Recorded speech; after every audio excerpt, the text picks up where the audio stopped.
Good evening and welcome back to the MODUS Super Series. This is Series 1, Week 7, and it is finals night. If you're joining us for the very first time, here's Chris Murphy with an explanation of all the rules. Introducing the MODUS Super Series, an exciting new weekly darts competition featuring top international players competing for more than £1 million in prize money. There is a new MODUS Super Series champion every 13 game weeks. The winner of MODUS Super Series 1 will be crowned on Saturday the 22nd of October 2022. So how does it work? 12 players compete every game week with live footage of every match broadcast 6 days per week on Sporty Stuff TV. Group matches take place Monday to Friday in morning and evening slots as players compete in a series of eliminators. The 6 qualifying players contest the finals every Saturday evening. Round-robin group matches are followed by semi-finals and the final, producing a new winner each week. Every 13th week, the winners from the previous 12 weeks contest the MODUS Super Series Champions Week. The winner takes home the MODUS Super Series title and earns a place on the honours board. After Champions Week, the action starts again for Week 1 of the next series. Thank you, Chris. Absolutely crystal. Well, we've already had some wonderful darts this week already. Let's have a look at our best bits.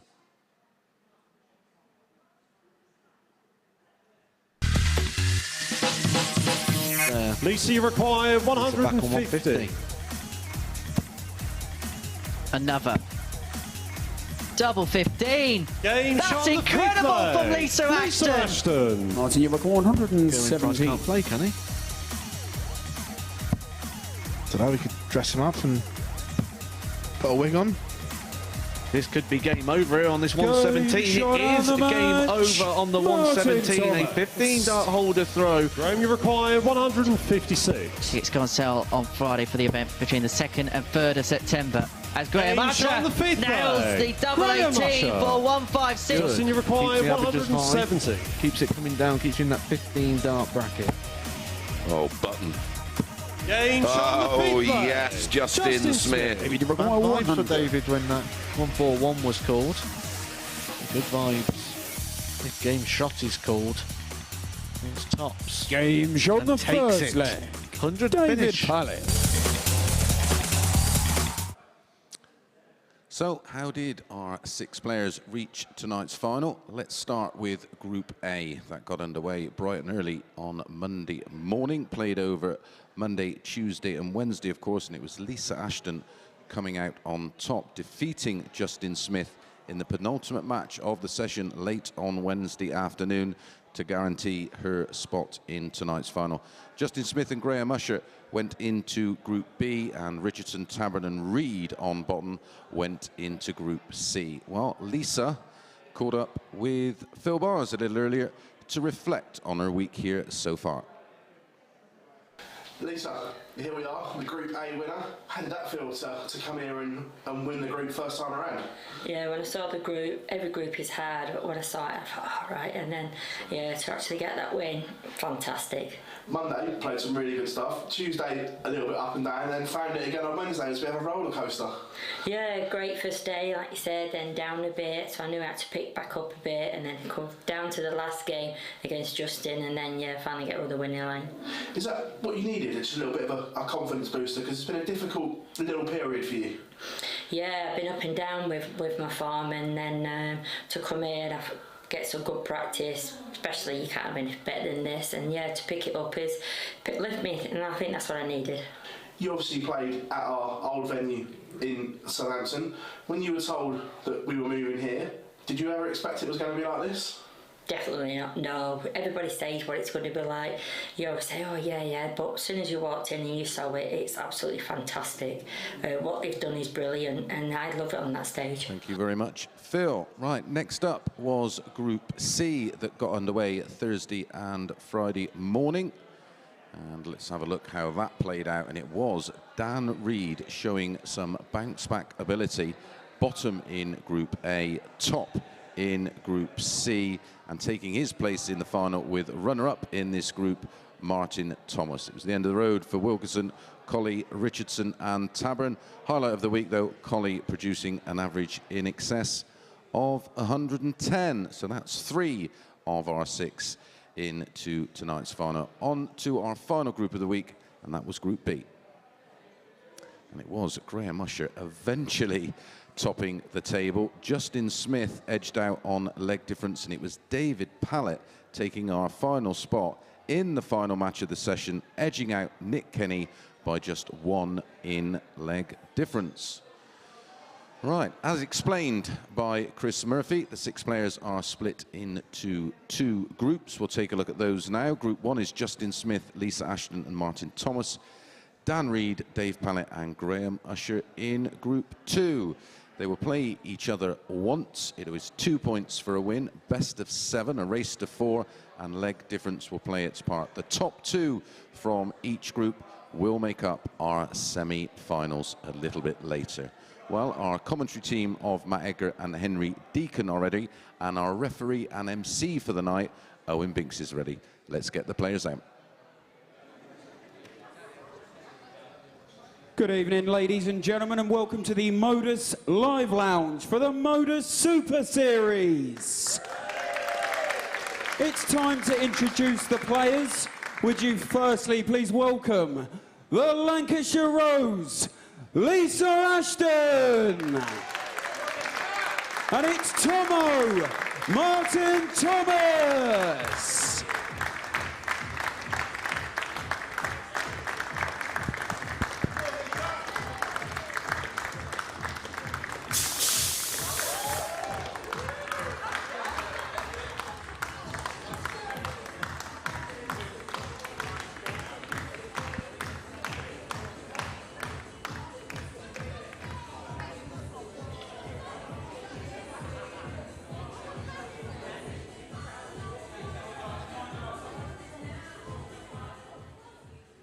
Good evening, everyone. Welcome along to Saturday night, which means it's finals night here at the MODUS Super Series. You have a live audience with us to see all the action as it unfolds. Lisa Ashton up against Martin Thomas will kick off the evening's entertainment. I'm Henry Deacon alongside Matthew Edgar in commentary for this opening game of the evening between the winner of Group A and the runner-up of Group C.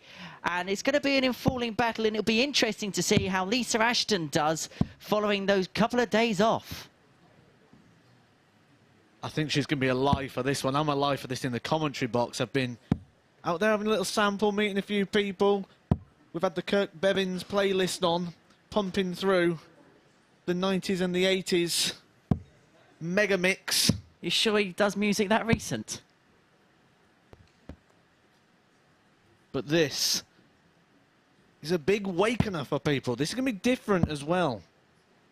When we take a look at Thank you, the ladies and stage, gentlemen. one of the things I noticed was it felt a little bit smaller in there. Game on! We went upstairs onto the balcony about half an hour before we went live on air, and I think we both said similar things, didn't we? It's gone from a room with no crowd in, which feels quite big, to a very small claustrophobic one, and it feels very almost circus tavern-like in there. One thing for sure, it is an excellent arena. And if you are sat at home watching this, it is heavily recommended that you do come down one Saturday evening and join in the fun. 100. You may even be able to get a selfie with Matthew Edgar, you know.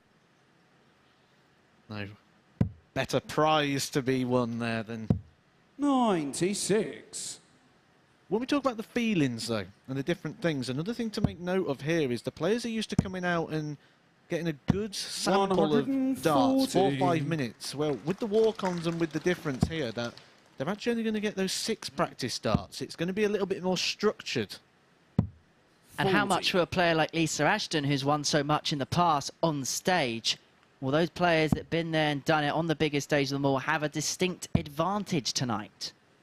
Massively. 121. And I think what we're going to see is we're going to see maybe a couple of slow starters.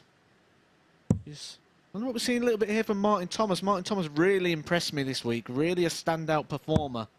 42. No surprise to see him go through that group. 95. Some amazing stats in, especially in that 180 column. 17 180s.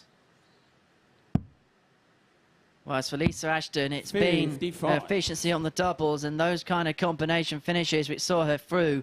She topped Group A with 20 points. She beat Justin Smith in a shootout to win the group on Wednesday afternoon. That was their final game of the group, game 14 of the group on Wednesday. 40. But here in the opening match of finals night, the Lancashire Rose wants tops for a holder throw. And there it is. Lisa Ashton wins the opening leg of the night. A round of applause. And that's something the players wouldn't have felt or seen or heard this week. They would have walked back to the table to complete and utter silence. But now they're going to have these ripples of applause. They're going to hear people whispering all sorts of things. The odd shouts here and there. They're going to have to adjust to completely different match conditions.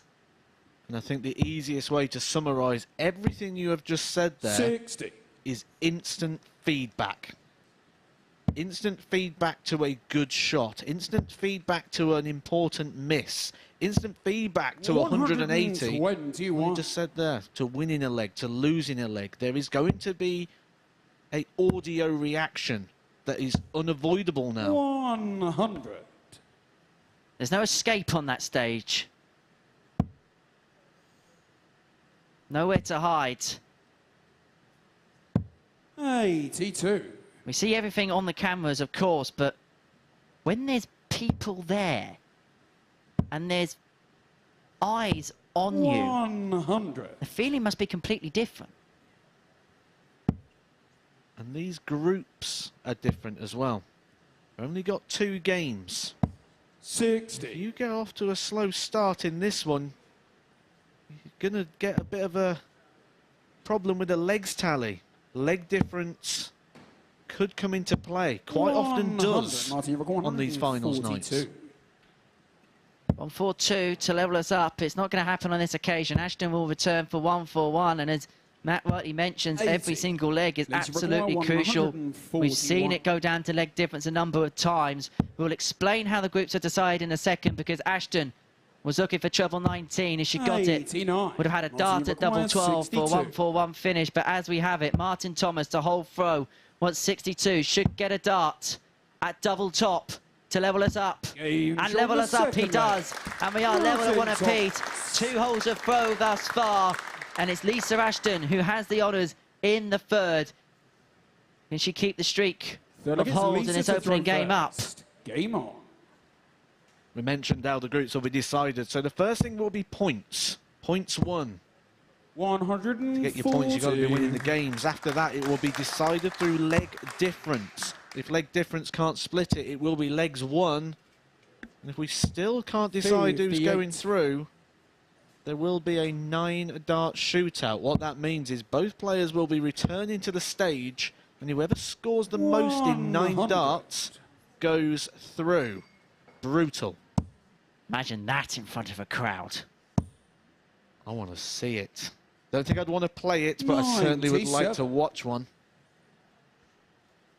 And then further on, as the night goes on, there'll be 2 semi-finals. The victors will go through to the final. Only the winner of Week 7 will progress through to Champions Week, which takes place in the mid to end of October. So unlike the previous incarnations of this competition, where we'd have a third, fourth place playoff and the top 3 would go through to a Champions Week at the end of Week 5, we play a 12-week cycle before a determining Champions Week, which is what it says on the tin. It is Ronsil. Only the champions will go through to that specific week. Champions Week, where champions will play. 124. Unlike things such as the Champions League, where finishing 4th might be enough if you're Tottenham. Bill Bars is running along the corridor as we speak. Lisa Ashton will be hoping that she's running her way into a 2-1 lead, leaving 44 after 15. That's unlucky with the last dart for Martin Thomas. And so the Lancashire Rose will return for 44. Double 16.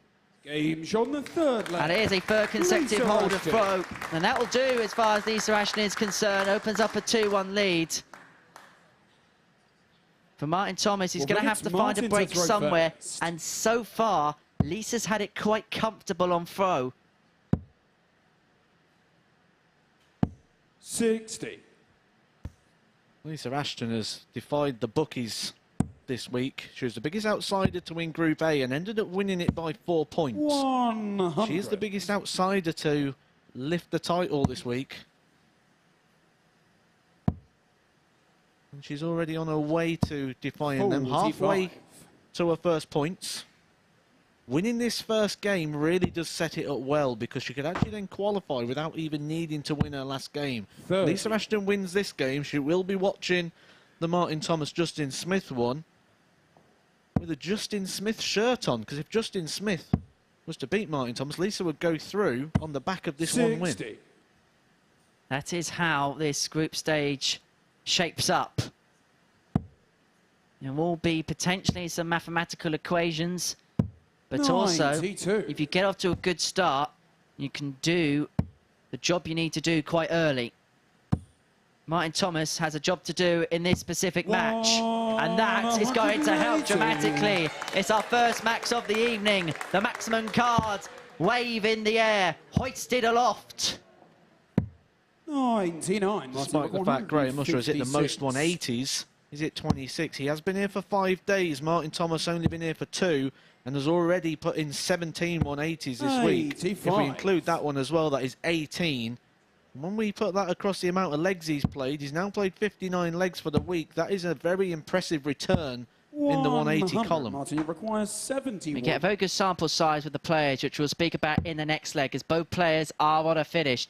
Martin Thomas are looking for 71 here to level us up at 2 apiece.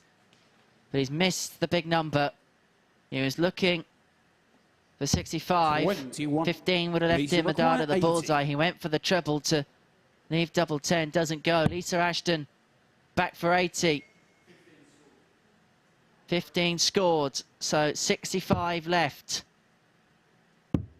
60. Which would have been ironic if Lisa Ashton could have taken out the equation that Martin Thomas missed on the big number. And because of that, he's only going to get 2 here at double top. And now double 10. 40. And how crucial will that be? Lisa returns to a breaker throw. Double 10 will be the target, and double 10 is the hit. Lisa Ashton gets an important breaker throw. She takes the 3-1 lead, and we said leg difference could really come into this one. She can hold a throw here. A 4-1 win to kick off the night would be absolute dreamland for Lisa Ashton. Managed to 85. have a little walk round earlier and speak to a few people. I bumped into a young lad from the Portsmouth Darts Academy called Mackenzie, and I actually asked him who was going to win tonight. He told me Lisa Ashton was going to win it. He said if it's not Lisa Ashton, it's going to be Graham Usher. They're both actually in different groups. So if that's the final tonight, 100. we're all going to be finding Mackenzie for tips in the future. Indeed we will. And it's great to have them in this evening. 95. It's great for the next generation of darters to come in and see their heroes live. And we'll watch the action live. And you just never know. Somewhere here we could see the next superstar. And you want to keep inspiring this next generation to keep spreading the word. 100. Because you never know what this experience could do for someone. It could be that inspiration for someone. 100. You can experience it yourself absolutely free. Just need to go online, register your interest, and tickets are available every Saturday night to come watch the finals. 140. And so Lisa Ashton wants 76 to win the opening game of the night. 2 darts at double 8, now double 4. 72. Goes inside, and so Martin Thomas will return for 86. This is for a breaker throw into half the deficit. It's going to stay there. And that's the second consecutive leg that Martin Thomas has missed a big number, which would have given him a dart at the bullseye. And so Ashton will return for the double 2, for the victory, and the opening rubber of the night. Lisa Ashton is a 4-1 victor over Martin Thomas. She is the first winner on finals night here at the Super Series with an average of 86.5. 4 out of 10 on the checkout and a high out of 44. Lisa Ashton's our first victor of the night. We're going to take a short break. When we return, we're going to see Graham Usher in action against David Pallett.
Good evening and welcome back to the MODUS Super Series. This is finals night, 1 match down, 9 more to bring you. Lisa Ashton making the ideal start, defeating Martin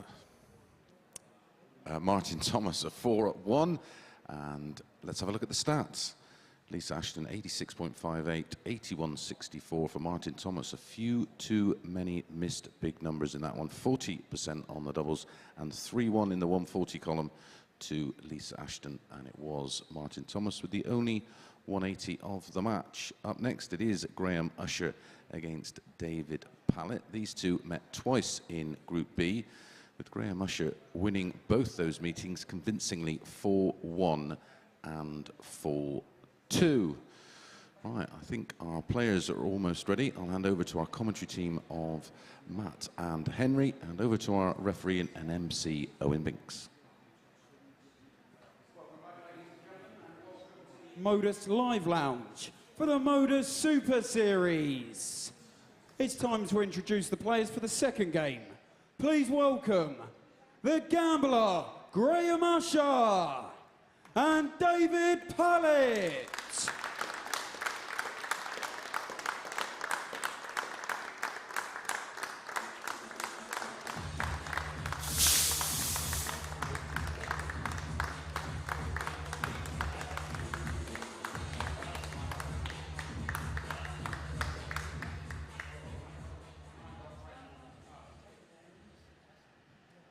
As the Prodigy's fire starter rings out in the auditorium, who can kickstart their campaign in Group 2 with victory as Graham Usher takes on David Pallett in our second game of the evening.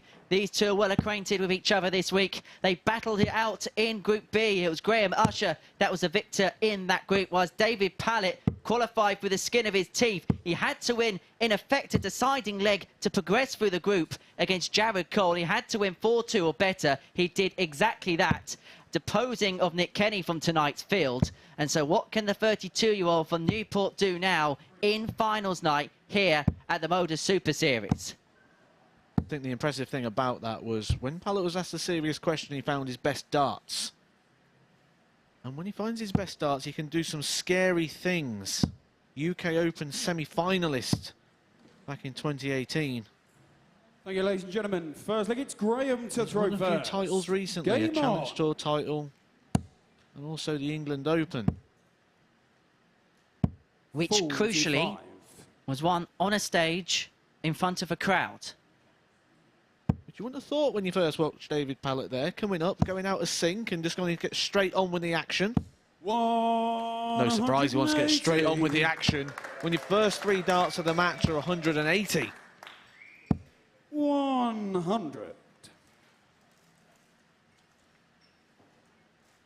Very much has been a kryptonite to David Pallett this week. He said he's got those 2 victories against him. 4-1 and 4-2 those victories, but Graham Usher seems to find an extra gear when he plays David Pallett. 101.88. Said an extra gear. They've both found an extra gear. 2 180s already in the opening leg. 95.73 the other average. So I've said it a few times, sometimes you just get players that you feel good against. This is incredible start to the game. 2 180s David Pallett, 1 180 Graham Usher. He is down to just 41 after 9 darts. And crucially, this could be a break of throw. This could well be as close to the most perfect start as you could get. 9. But 2 darts at double 16 come and go. And despite all the scoring power from David Pallett, Graham Usher, with a max of his own in this leg, will get a dart at tops. And will get it for a hold of throw for a 15-dart leg. He's the king of the 15, is Graham Usher. That consistency is why he's into tonight's finals. Throughout the course of Group B, he had an average of 93.8. And no wonder he is amongst this finals field with such consistency. One straight in the solar plexus there of David Pallett. 2 180s, but missed 2 darts at the double. Missed the opportunity to get the breaker throw. Now, interestingly, after 1 leg, we are 1 off the most total 180s in a game this week. That was 4 in the clash between Justin Smith and James Richardson in Group A. Expect this one's going to get a lot of legs to it. I can't see one player running away with this. The stats suggest it's going to be a close battle. David Pallett on for the 11-darter. We've actually seen a 10-darter this week. That's the best. It was by Reece Colley 3 times. He got a 10-darter. He had a really good week. He was impressive. 110 the average against Alan Taban. 140.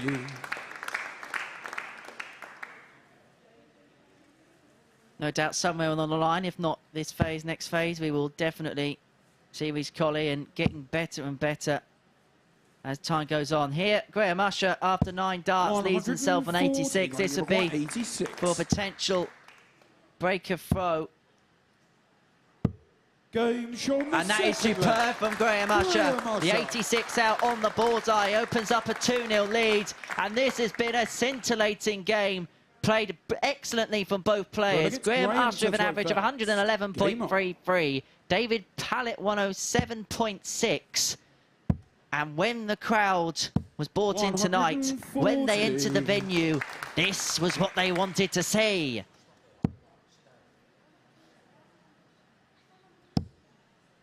Don't think this is what Dave Pallett wanted to see. 70. Certainly not from Graham Usher.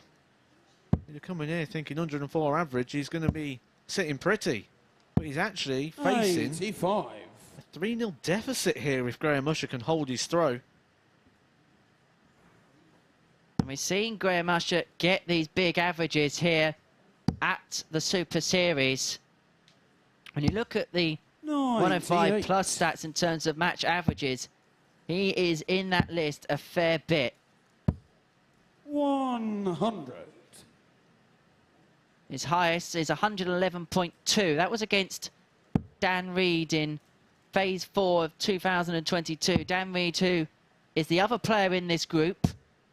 He kicks off his campaign in Game 4 tonight against David Pallett before taking on Usher in the last group game of this evening. 85. You think David Pallett, despite playing good darts here, might be a little bit desperate when that game comes around.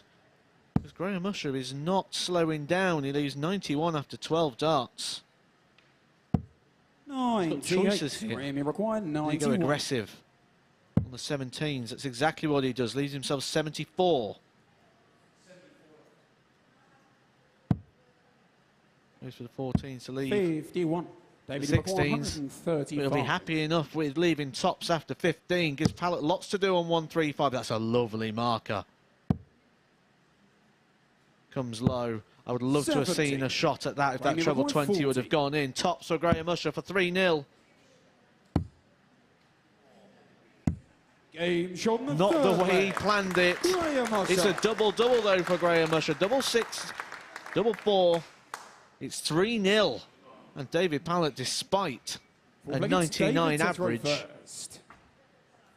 he's in a bit of bother here.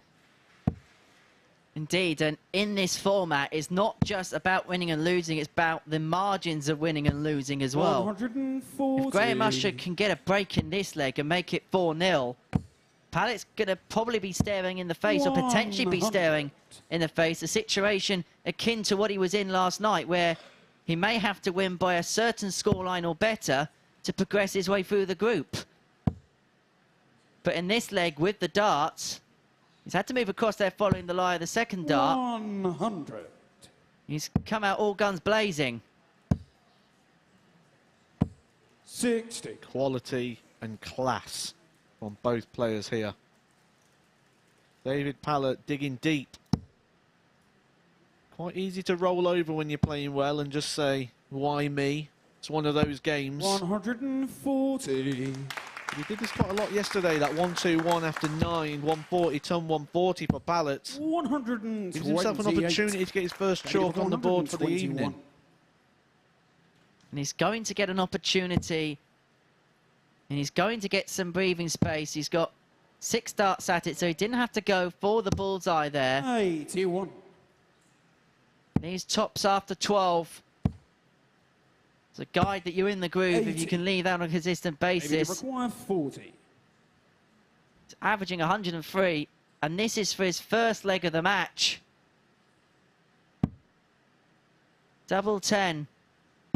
Game shot on the fourth Is a leg. friend to David Pallett.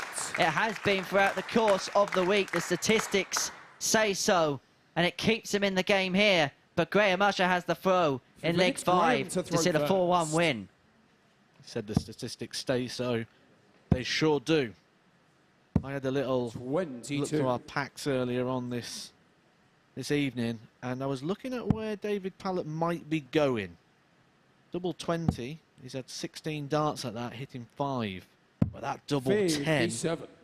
11 darts at it this week so far, hitting it 8 times, a 72% record, and that does not include tonight's 1 of 1. And the thing is, with David, if he can stick to this average, he's got a hope that somewhere Graham plateaus. And if he does, and he can keep throwing like that, he's got more than a fighter's chance in this game. 60. This would be for a breaker throw. He's got 100 points already in the scoring phase. So essentially, has broke the throw in this front 9.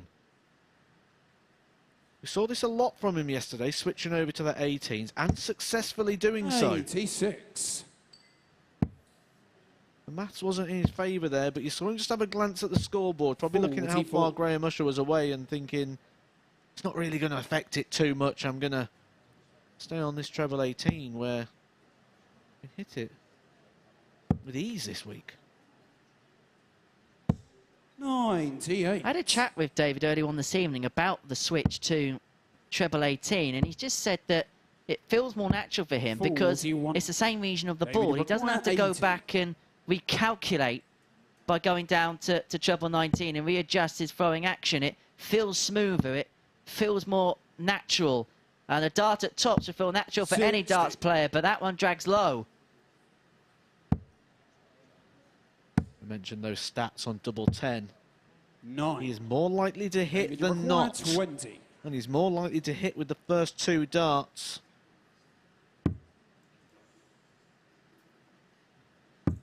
And 2 darts is exactly what it takes. The statistics come through on the board. It's a breaker throw for David Pallett. He is back in this one, but the game and the story of the game can easily be seen right now in the averages. Graham Usher's averages crashed. He has come down to an 84 average. David Pallett stayed the same. So David Pallett hasn't gone up a gear. He's just staying at that really high level. Graham Usher has come completely off the pace, and his average continues to plummet into the 83s. Now, I'm not a professor, but the plateau theorem is coming into practice.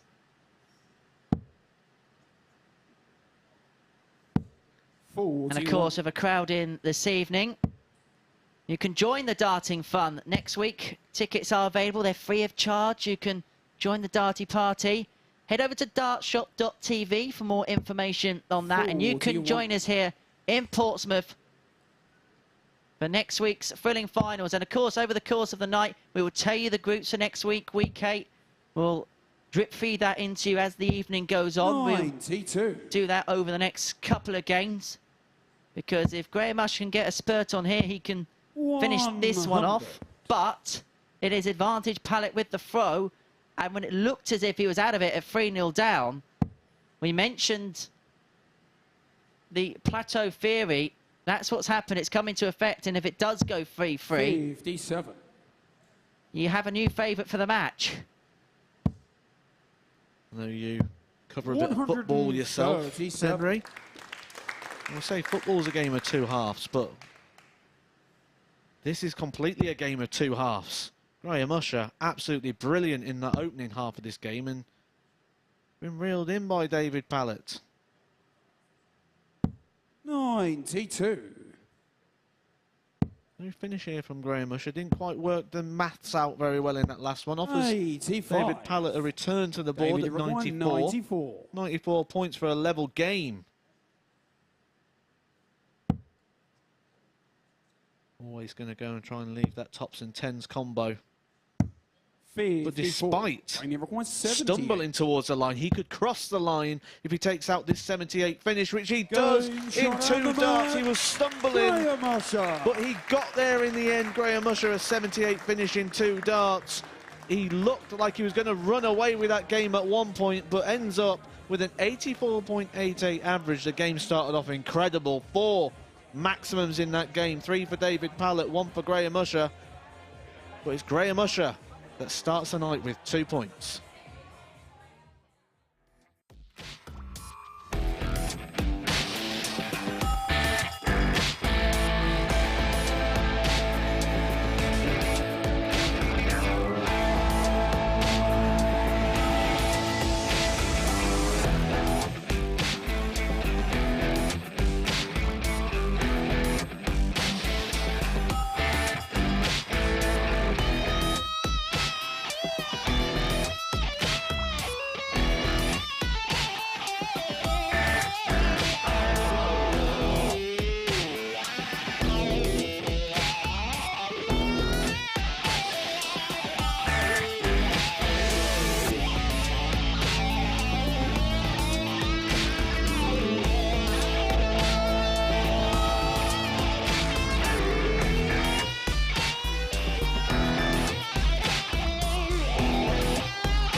Graham Usher out the box like Usain Bolt there, and David Pallett nearly reeled him in down the back straight, but it is Usher who takes the win, 4-2 in his opening match of Group 2.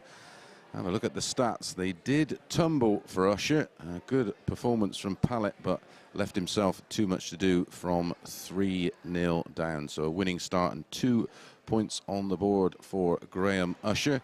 Up next, it is Martin Thomas against Justin Smith.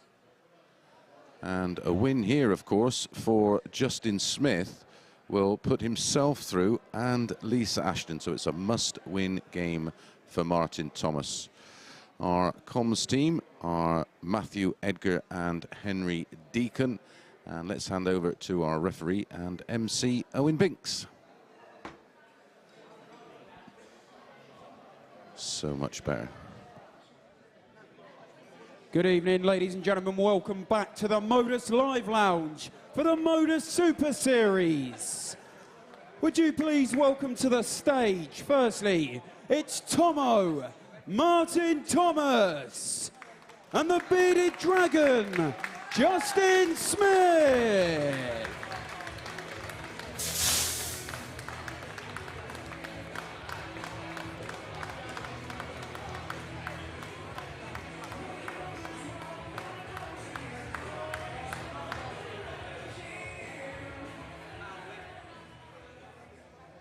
It's an all-Welsh battle on the South Coast, and it is must-win for Martin Thomas. If he's going to progress, he's going to have to beat Justin Smith.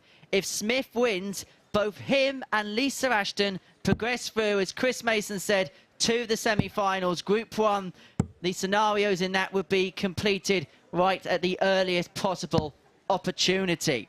Matthew Edgar alongside me for this one. Justin Smith has been one of the more consistent players over the course of the last 6 days.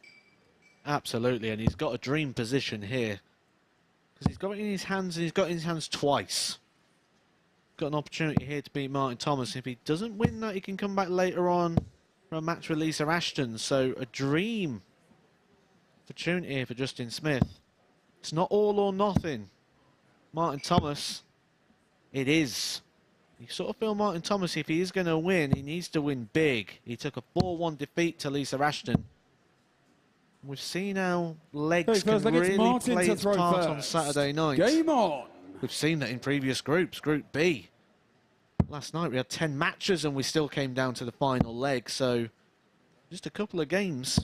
Hey, the difference will be big. Anything is possible in this finals night scenario, as Justin Smith kicks off with a ton. Having a look at the odds before play got underway for the players to win tonight. 43. Lisa Ashton came in as the outsider at 15-2. Justin Smith at 9-2, I thought represented a little bit of value. Martin Thomas started the night as second favourite with behind David Pallett at 4-1. So Martin Thomas, who would effectively be the favourite to have got through this group because of his proceedings and placings with the bookmakers, has to win to stay in. 100. I think one of the big features of Justin Smith this week has been that scoring power. Been getting a lot of 140s. And that dart just sits up nicely in the treble. Tends to follow it in. Started this one quite nicely. 55. Martin, you've got 154. Settler kicking off with 3 straight tons. Oh, Thomas already had his Settler, been on the stage once already. 54. Wasn't a positive experience. 46.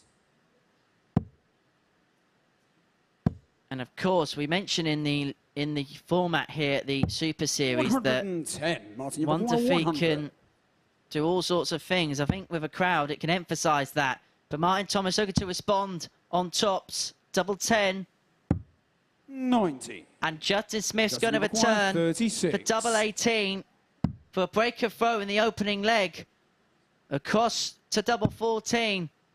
Down for double 7. 29. He's been on a magical mystery tour the entirety of the dartboard. And he's come up dry. And Martin Thomas is going to return for this double 5. A visit perhaps he didn't expect to happen. No score. The second dart was a blocker. He had to drift over to the right. It was too far over to the right in the end. And Justin Smith returns for 7. That's not a gimme at all.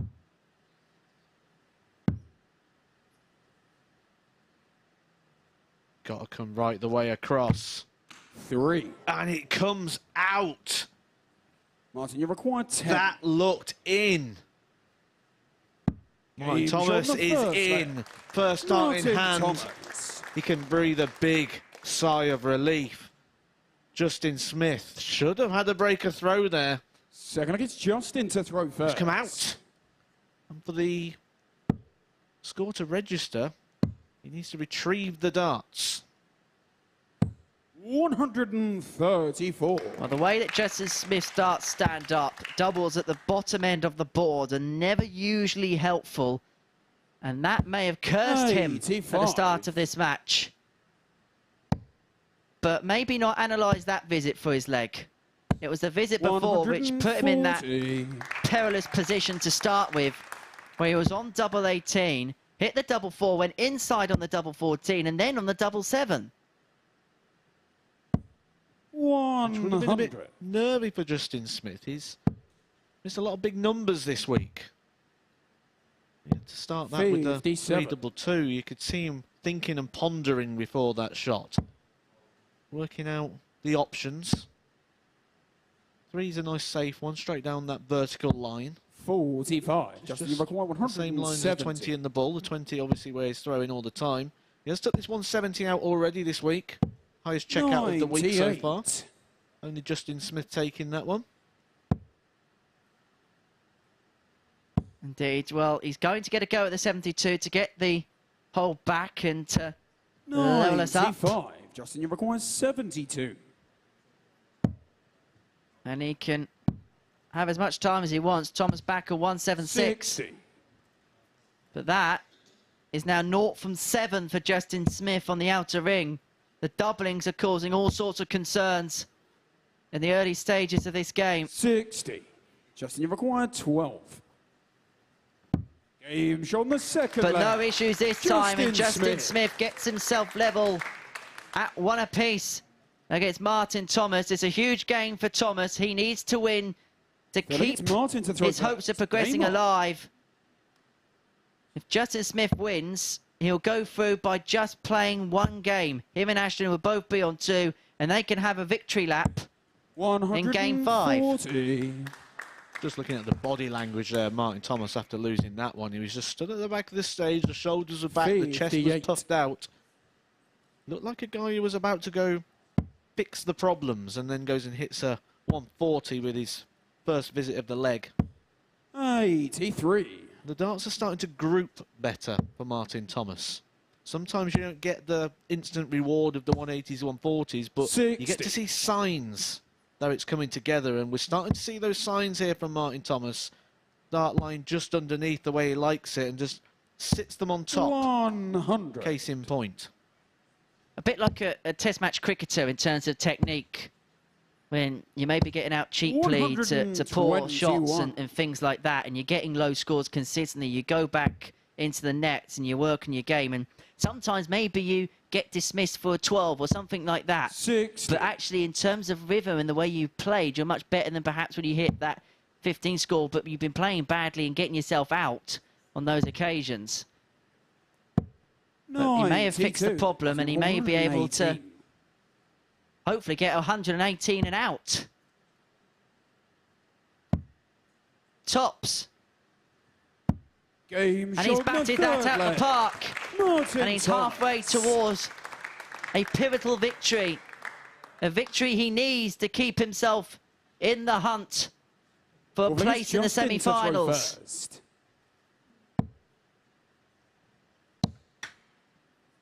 This is Justin Smith's 70. First game of the evening. So the first time we've got a chance to look at him, he will be playing again.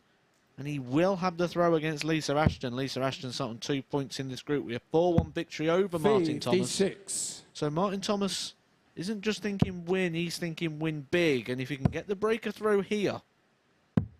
97. 75% the way getting that big result he needs.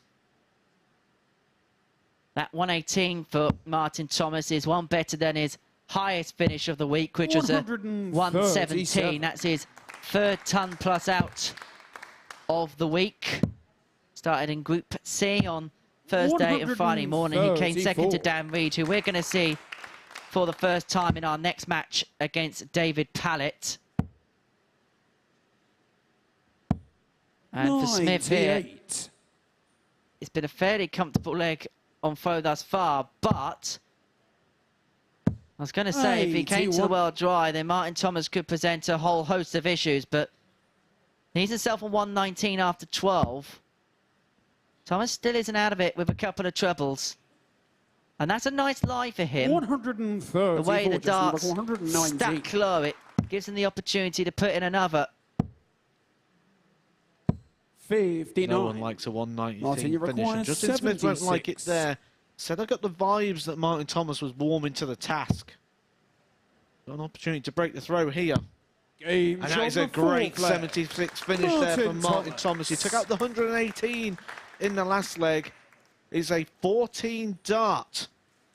Break a throw there for Martin Thomas following in that 15 dart hold. Martin to throw first. Said he's warming to the task. He certainly is. The average is rising now. It's up into the mid-80s. The way this is going, that is plenty to get him over the line. Just needs to hold a throw, and he avenges that 4-1 defeat he took earlier on to Lisa Ashton. Most crucially, he'll have some points on the board.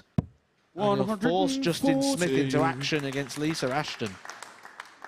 Indeed it would, and if it was to be a 4-1 victory, it'd wipe out the 3 legs he lost against Lisa Ashton on the legs difference. It'd put him back to 0, put Smith on -3. Ashton would be on 60. +3.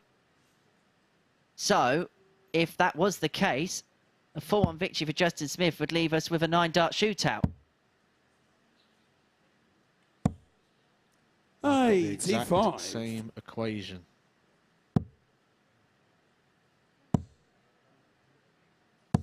Loads of ifs.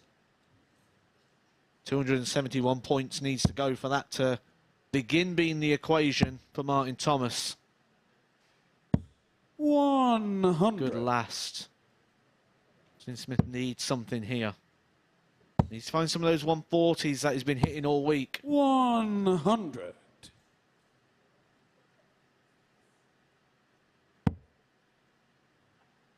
Good dart. Finds another treble now. 130. He is a long way to the finishing line. Just 40 points away from getting himself back in the mixer. 44. Martin, you require 40. Tops for the match for Martin Thomas. Double 10. 30.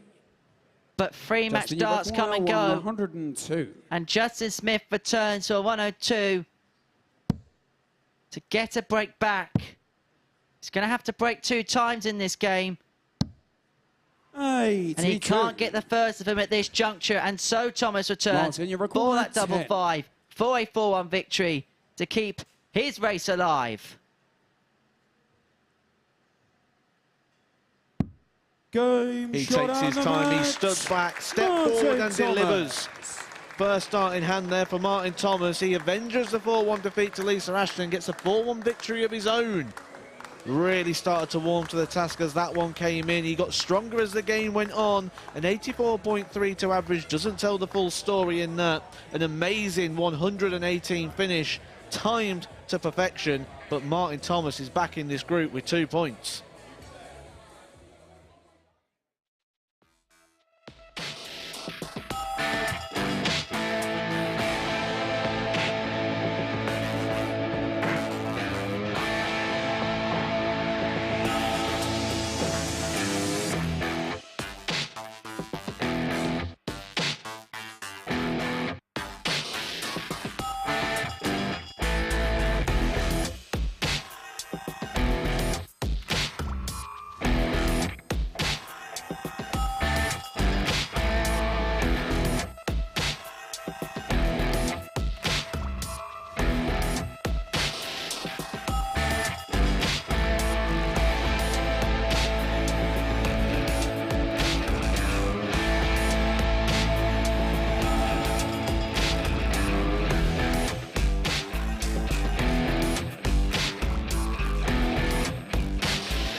Well, Martin Thomas has got himself right back in this group. A real reversal of fortunes. Lost 4-1 to Ashton.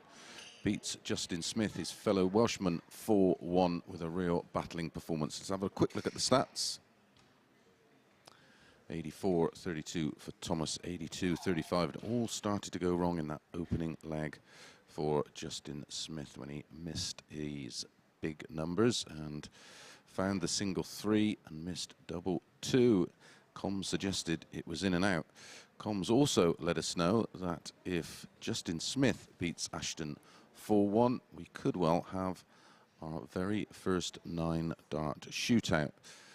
Right, up next it is David Pallett and our first look at Dan Reid. It's their first meeting in the MODUS Super Series.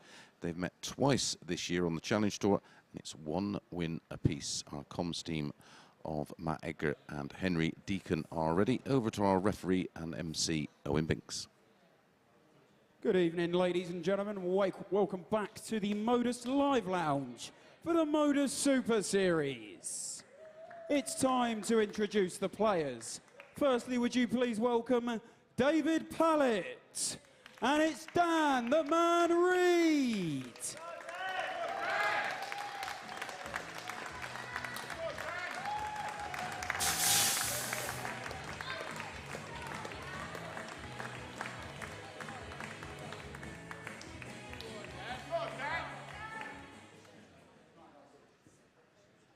And so David Pallett takes on Dan Reid here in our 4th game of the evening here.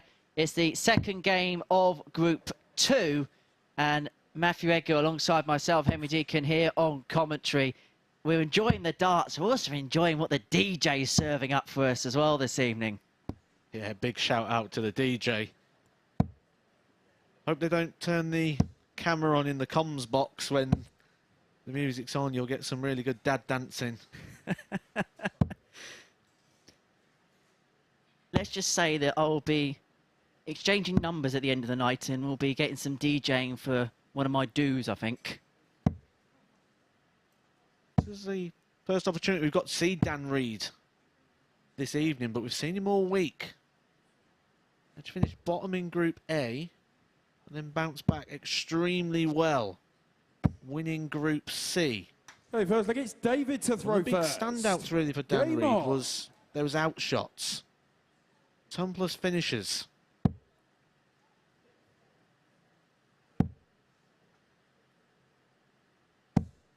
$56. It is must-win time for David Pallett. We have seen David Pallett already this evening. Lost 4-2 to Graham Usher. A really good performance from David Pallett. Ended on a 94 average. Hit the ground running 2 180s in the opening leg. 140.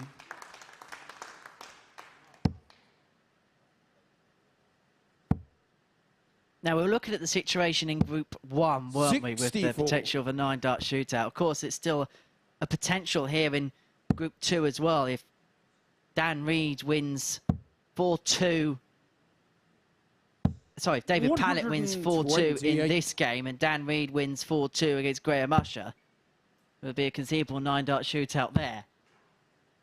I think before you start 85. giving the possible outcomes from Group 1, I think we need to let you know that you probably want to go get a pen and paper or turn the notes on your phone before Henry reads this load out to you. 92. We'll give you Group A of Week 8 here in the 2nd leg. So get yourself a pen and paper. We will jot down those names for you because David Pallett's going to return 59. for 85 after 12 for an opening leg holder throw. He's going to get 6 darts at it. Treble 19. He gets a double 14. And I think that's a nice marker for him. 79. And it just strays the other side of the wire into the double 11. It leads him on double 3 upon his return. And suddenly this has got awkward. And suddenly Dan Reid is an interested party in this leg. Leaves himself on 54. And Pallett is back on double 3. Pick a side. No score. And he's gone the other way. Dan, it requires And Dan 54. Reed has forced the issue of David Pallett here.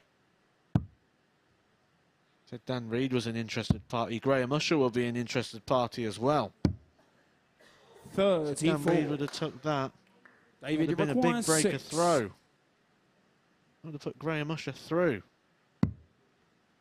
So he's on straight for it. It's carbon copy of the last one. Like the third dart that he threw in frustration going in the double.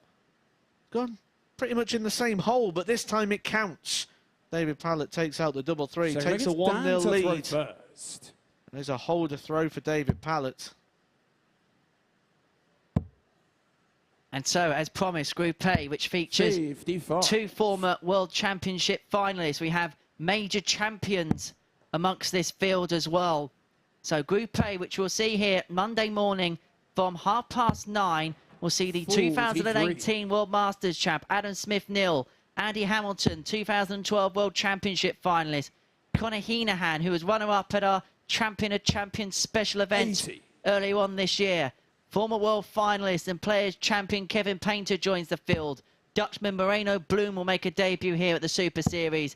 And Steve Brown will also be a part of the Darty party. 121. In Group B, Conan Whitehead, Johnny Haynes and Ryan Finesse will be joined by the 2nd and 3rd place players in that Group A. Whilst in Group C, a debut for Lee Shewan, a player who has really been up and coming over the last 12 months or so. Liam Meek and Scott Walters will be joined by the 4th, 5th and 6th place players from Group A. 92. That is your full lineup for next week. Take your pick out of that one. Take your pick out of this one. Sort of 6 or 9 inspired darts is probably what it's going to take to really put a bit of a gap between the two players here. Neither player getting many of the big scores, quite a few trebleless visits creeping in for both players. How much of a distinct advantage is it, the fact that David's had a game on that stage? I guess especially against Dan, who may not have experienced this type of atmosphere with an audience in before. I think the key fact is that last bit that you just said there. Dan has very, very limited experience in front of a crowd. Sort of peaked during the COVID days. Once the ball. So he took out the most tumpless finishes of anyone in the field so far this week. That's a good dart at the bullseye. Another one of them would have left him double 16. Instead tees up that tops and tens combo once again. But Dan Reed to level us up. Game show on the 2nd leg. And we've spoken all week about that 5 double 10 combination for Dan Reed, and it comes up trumps for him again. He has got friends and family with him in the crowd this evening, and they would have warred on the approval of that combination. He levels up at 1 apiece. It's a game that's yet to catch fire as of yet. 52. But again, we see the Pallett switch. Just looking over to the possibilities of Group 1, and I'm just picturing a couple hundred people sat at home with pen and paper waiting for Henry to run through the leg options. And do you want to give them the equations? 140. So in Group 1, Justin Smith with a 4-0 victory will qualify, and he would qualify top of the group with Lisa Ashton 2nd. If Ashton wins by any margin, she tops the group, and Martin Thomas will join her in the semi-finals in 2nd place. A Justin Smith win, either 4-2 or 4-3, would see Ashton top of the group and Martin Thomas 2nd. If Justin Smith wins by 4 legs to 1, for the very first time here at the Super Series, we would get a 9-dart shootout. It'd be so fitting after the darts we've seen this week. David Pallett going through by a leg. that shootout with Justin Smith and Lisa Ashton for Group A. Graham Usher and James Richardson shooting out for a place in Group B. Been a week of shootouts. Been a very closely matched week. Just a bit of timing is going to be the only difference between the players. 180. A maximum for David Pallett leaves him on 8-8. But can Dan the Man get his 12th ton plus finish of the week? Not on this occasion. That's more than any other player in the field. He's had 11 of them so far over the course of the last 6 days or so. So Pallett returns for the 8-8, gets the 8-8, and he leads by 2 legs to 1. Halfway towards victory. And if the scoreline's doubled and Pallett won 4-2, things would get interesting in Group 2 as well. A victory of any description for Pallett would make it interesting, but the 4-2 would tease us with another potential 9-dart eliminator.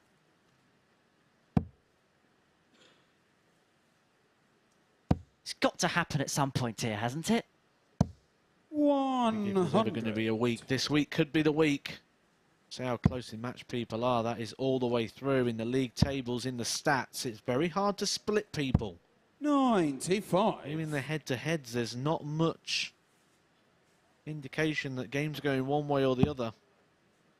It's purely coming down to timing. Timing like in that last leg, David Pallett, 180 to leave himself on that 8-8. 128.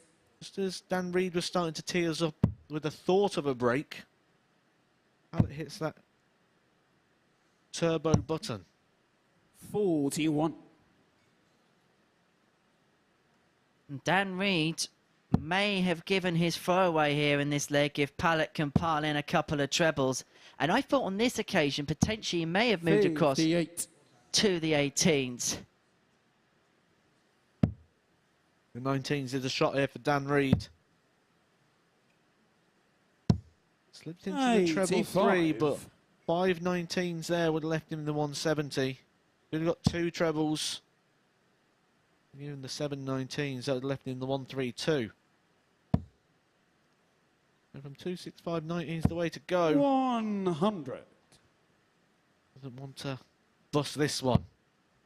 Be the worst time of the night to get his first maximum. 85. You sense both players know the magnitude of this leg, which is why at times it's been a little bit edgy. 115 for Pallett after 12. Heads upstairs.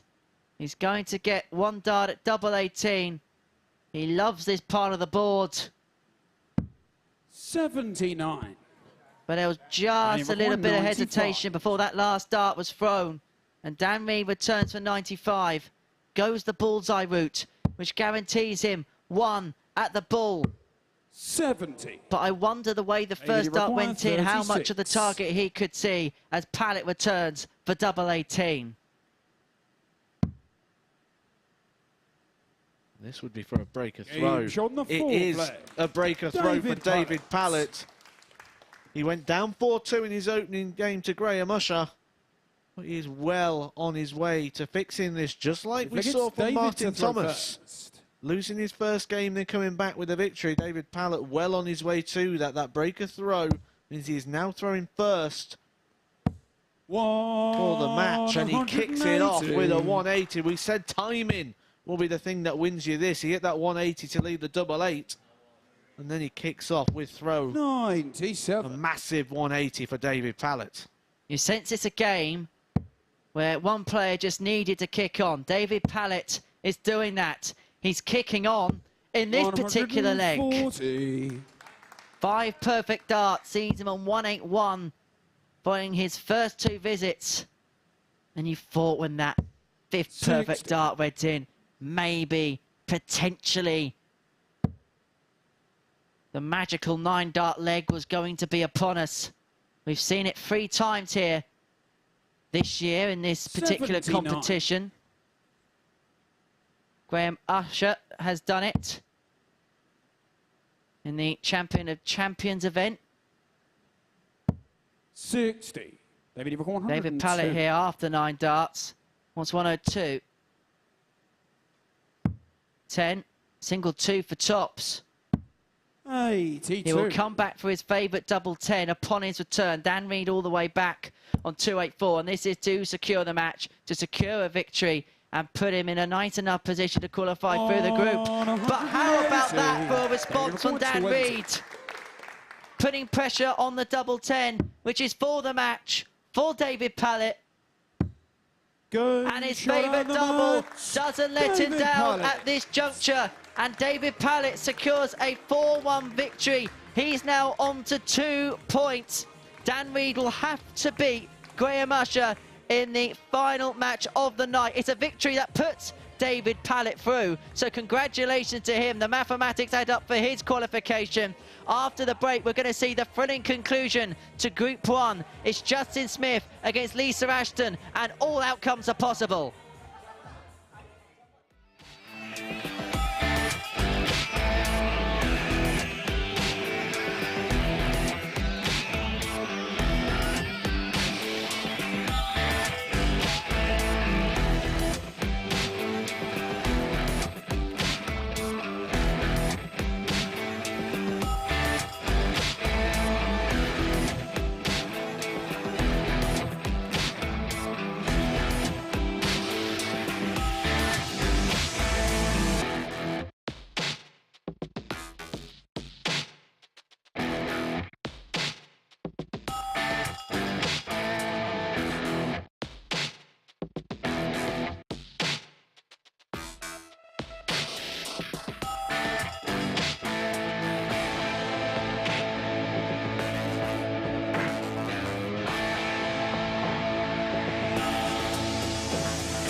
This is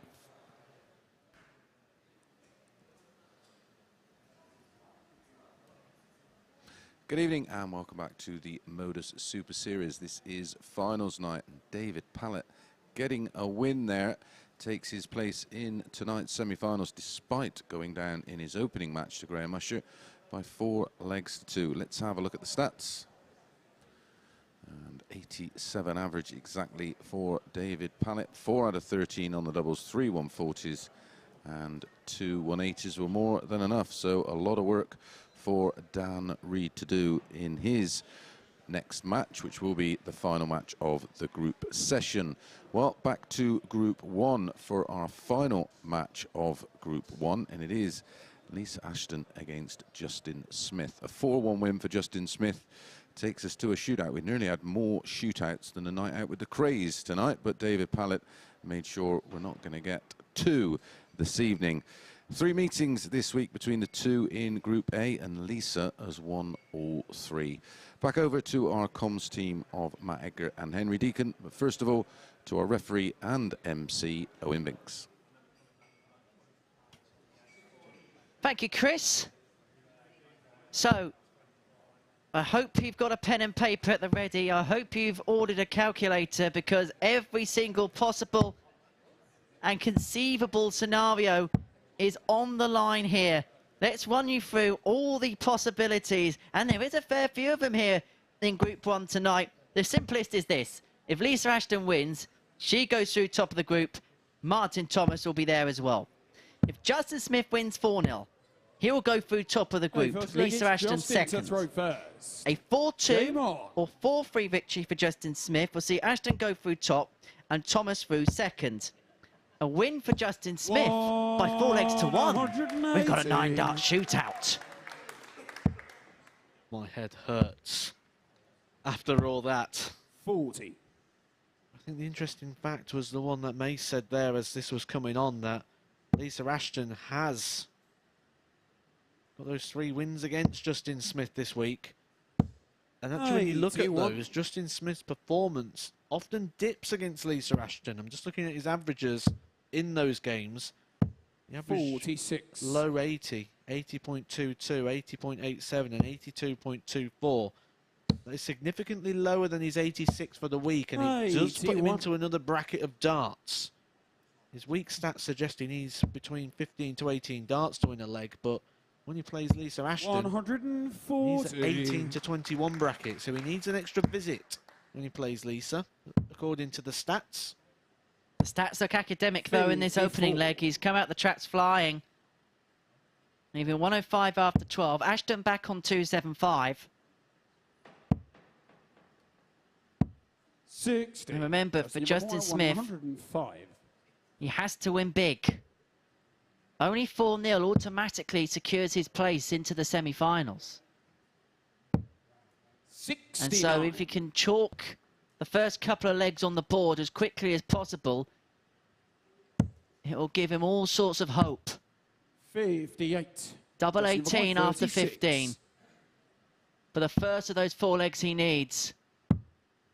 Splits for double 8. He's been doing this all week, and it's been an MO that's been effective for Justin Smith all week. He is 1-0 up against Lisa Ashton.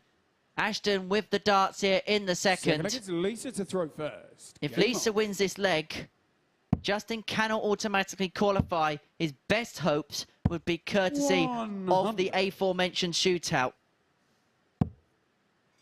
This is where I wish we had a camera in the practice room. It'd be nice to have seen what was going on. Was Lisa sat with the abacus and the pen and paper working this out herself, or just going about her own business? 60. In snooker, there's a phrase called Shredsville.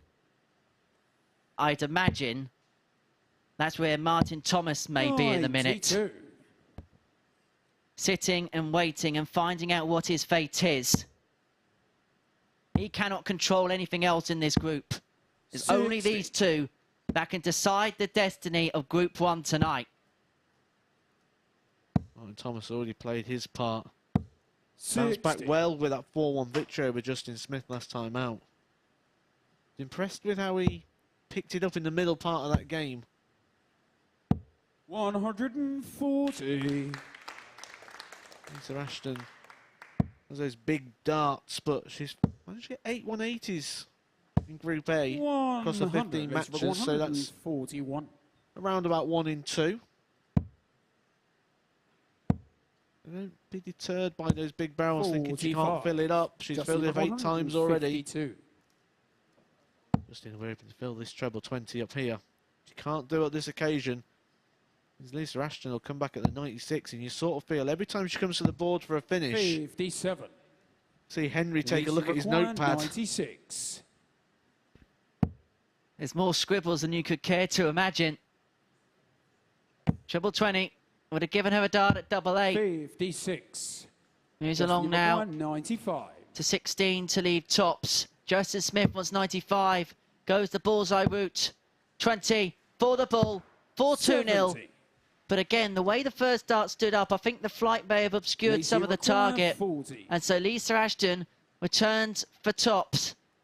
It would end Justin Smith's hopes of automatically qualifying. It does end Justin Smith's hopes of absolutely qualifying automatically through Group 1. He now has to win all 3 legs to go through the ultimate darting lottery. The penalty shootout of darts. The 9-dart eliminator. You can literally just cross out every equation now. It's all or nothing for Justin Smith. Lisa Ashton takes one more leg. We know who goes through. They'll then be playing for positioning, playing for group winner, playing for the group runner-up. The winner of the group will have the darts in the semi-final, so it's a big advantage. 180. So hold on, I've used up a whole notebook for nothing now. Scribble it all out. It's all done. It's easy from here. 60. It's just winning and losing legs. Only one possible outcome. 60. But Justin Smith, he's got to go all in. Has to go all in from here. If you look at the averages, Justin Smith's averaging a shade under 88. 80. Justin, you've got 161. As you can see, a 16-point gap in the averages. 2 180s for the Bearded Dragon has helped in bringing that average up. Because if you look away from the maximum throws, Lisa Ashton's had more 140s. Justin Smith yet to register one in this match. But he's got the luxury of time in this particular leg, leaving 71 after 12. 51. I think the big interesting thing here for Justin Smith is he only needs to find one break. Looking good here for holding his throw. 100. Justin, Wants double 10. That's 6 darts. If he needs them. He doesn't need them. Justin Smith takes it out with the last dart in hand. Had a bit of a cushion in that one. We'll be hoping for a bit of a cushion in this one. This, you feel, is the leg. Lisa Ashton has the darts. If she takes this leg, Justin Smith will be out. Timing. Sheer timing from the Lancashire Rose. The sort of timing that only a 4-time world champion has. And there could be more. 100. And if she hit another 3 treble 20s, we would have been on the verge of darting history.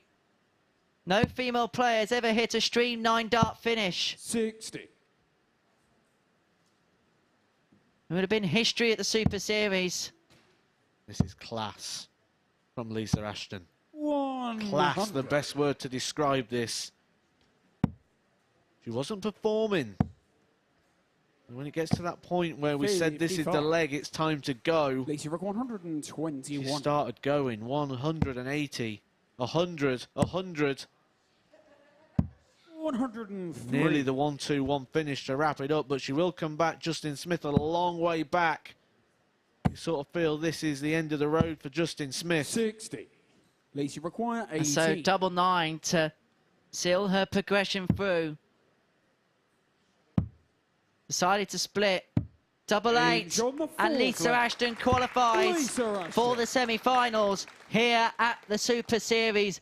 Justin Smith has been eliminated from the competition. But he has to continue to the end of this match, try and pick up the 2 points and salvage some darting pride. 100. And how difficult is this situation, knowing that you put all your energies in winning by a certain scoreline, it doesn't happen, you probably fall flat as a consequence, but you still got to try and continue to the end. It's going to be tricky. But Martin Thomas will be in the practice room right now, getting back onto the board. He will also be going through to the semi-final, so he needs to get ready for that. There's still a bonus to play for. That bonus is the advantage of throw. We've seen it come into play so much in a short format. You really do want to be going first. The group winner 140. will be throwing first in the semi-final. That's the group winner for both. So a little bonus 60. there for topping the group. Well, because the scoreline at worst will end 4-2, Lisa Ashton has now won the group. The only way that Lisa Ashton couldn't win this group was a 4-0 victory for Justin Smith. So Ashton will go through top, Thomas in second. And so Justin Smith, it's about darting pride. Leaves himself an 86 after 15. He's had a good week here, qualifying for the finals. But on Saturday night, 105. Hasn't quite got going. Require 86. In the vein that we know he can do so well. Another one of them. The treble 18 leaves double 7. And that's class on Justin Smith. It's a tough scenario to play in when you know that your hopes have been extinguished. He leads 3-2. He may not win the war, but he can win the battle against Lisa Ashton. 140. We'll just give him a little bit of something to take. He has lost to Lisa Ashton 3 times already this week. 140. We'll want to make that a quad.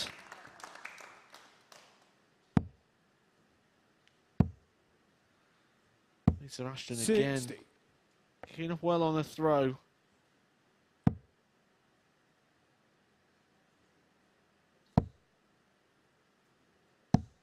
$45. Again, Justin Smith in the low 80s against Lisa Ashton. Said that sometimes there's players you like playing. He's not going to like playing Lisa Ashton as she finds her second 180 of this match. And again, it's with the throw. Get 180 with a throw, it gives you a good cushion, as you can see reflected on the score. 1-2-1 for Lisa Ashton, 100 ahead. 38. And we'll come back with Smith all the way back on 2-2-3. 96. And he's just getting a little bit frustrated out there. He knows that his race is won. And I can imagine all the emotions are 58. boiling up for the bearded dragon. Justin, you require 127. But he can win the game of 127. And game. It won't be and game. Pitch it into the 5. That means he can no longer finish. The best he can do is tee this up. Hope that the 4-time world champion doesn't take out the 25. Double 8. Game and we will go to a deciding leg here at the end of the Group 1 campaign. No matter what happens following the conclusion of this leg, Lisa Ashton will win the group and play in the first semi-final. We will bid farewell to Justin Smith and wish him well on his darting travels. For him, 140. He'd like to give us a fitting send-off following his excellent efforts over the last 6 days. Lisa Ashton will be looking to play herself into as much form as possible ahead of the semi-finals. She will be first on following the conclusion of Game 6. 50. Just thought after I said that last line there, it says, you stand back and hope that the 4-time world champion doesn't take out 25. It doesn't leave you with much hope. That's like saying you're batter up against Shane Warne and you hope that he's going to bowl a slow one.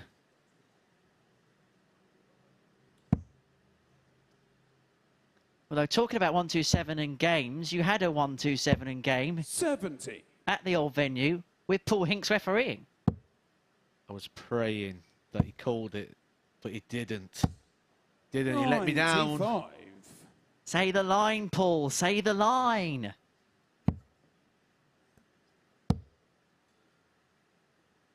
This is straight up the line. 92. For Justin Smith. Straight up that vertical line. 120. Needs one of each. That's the single. That's the treble. And that's the doubles. Justin Smith can't go through, but he does end his week with a victory. His first victory over Lisa Ashton this week. It's an 82.79 average for Justin Smith, but the big story there is Lisa Ashton goes through as group winner. Martin Thomas will join her in the semi-finals as we look forward to the conclusion of Group 2. Dan Reed and Graham Usher up next.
Welcome back to the finals night of the MODUS Super Series. Well, Justin Smith gets the win over Lisa Ashton, but it's not by a big enough margin. Let's have a quick look at the stats.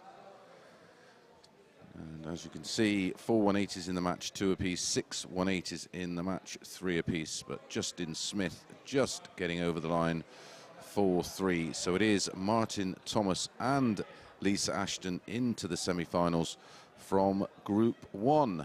Up next, our final match from Group 2, and it is Dan Reed against Graham Usher. 8 previous meetings between these two in the Super Series, 4 apiece. Now, Dan Reed has to win 4-0 or 4-1 to progress into the semis, and in the 4 wins he's had against Graham Usher, it's only been the best 4-2. Right, let's hand over to our comms team of Matt Edgar and Henry Deacon and our referee, Owen Binks. Thank you very much, Chris. The final game of the group stages here on finals night at the Super Series in week 7. And this is the scenario in Group 2. Any victory for Graham Usher and he will qualify. He will go through top of the table. David Pallett in second. Pallett's through no matter what. So after that, it'll be positionings for Dan Reed or Graham Usher. A Reed 4-0, 4-1 victory. You'll see David Pallett top the group and Dan Reed finish second. Ladies and gentlemen, A 4-2 victory for Dan Reed. We'll see David Pallett still top the group, but it'll be Graham Usher joining him in the semi-finals. A 4-3 victory for Reed. We'll see Usher top the pile from David Pallett. So a much simpler equation compared to Group 1, but still, Matt Egger, plenty of variables at stake. We wouldn't have it any other way, would we, this week? 85. And then after this game, it's very straightforward in the semi-finals. Just becomes knockout darts from that point, doesn't it? Just simply win and you're through. Well, let's have a quick recap then of what we have seen this evening. So Lisa Ashton and Martin Thomas go through. Lisa Ashton topped the group, so she will have the advantage of throw in the first semi-final. That's why it's so crucial to top the group, because the players who do top it will have the throw first in the semi-finals. But based on what you've seen this evening, of course, we're going to see the finalisation of the field for the semi-finals. But who do you fancy going forward to potentially win the whole lot? It's getting a bit tricky, isn't it? It's getting a bit tense. There's no one who's really standing out as an out-and-out front runner here. Bookies think it's David Pallett. We at the start of the show fancied Graham Usher. Martin Thomas, been impressive this week, and he did warm to the task in that last one. I think I'd probably be in the Martin Thomas camp at the minute. And Martin Thomas in the second game compared to the first looked as if he settled much more on the stage with the crowd. Now for Dan Reed in this one against Graham Usher, does he look at what Martin Thomas did in his second match and try and draw upon that? Now, he's had that game on the stage in front of the audience, in front of the crowd. And, of course, he's got that scenario where he has to win and win big. I think for Dan Reed, the alarming thing would be he has not played tonight to his weekly stats. They dropped. And we can look at why they dropped. And we can find many different reasons, but I think for me, one of the big things is that instant feedback of the crowd that we spoke about at the very start. Dan Reed's not experienced this before, and it'll be interesting to see how much of a factor that will be. Although the fact that Dan Reed has a scenario where he has to win by a certain number of legs, can that actually help him in the fact that he's not thinking about the crowd? He has to think about the scenario in the game. So effectively, he's going to probably cancel out that by the worry of winning by a certain scoreline. But is Dan Reed aware of that? That will be the interesting factor. How much does Dan Reed know? Has Dan Reed just gone back and thrown at the board and tried to get himself ready for this? Or does he actually know the maths and the stats and everything that he needs to do in this one? If you were a player, what would you be doing in this situation? Would you just want to go out there and play with the freedom, just see what happens? Or would you want to know every forensic detail? Absolutely not. The main thing you do is you want to go up there, and the main thing you need to do is win. And win as well as you do. Every time you go up there, you want to win 4-0, regardless. So there's no point in going up there thinking I just want a leg or I want 2 legs. You're going up there defensive. You need to go up there aggressive and try and get as many legs as you can, as quick as possible. Indeed. Whilst we've got a little bit of time, let's reflect upon the week. First of all, it's been an absolute pleasure to share the commentary box with you. What's it been like swapping the darts for the microphone? It's different. It gets hot on that Not stage. too much different, though, for your mind. It's hot on the stage. It gets a bit edgy.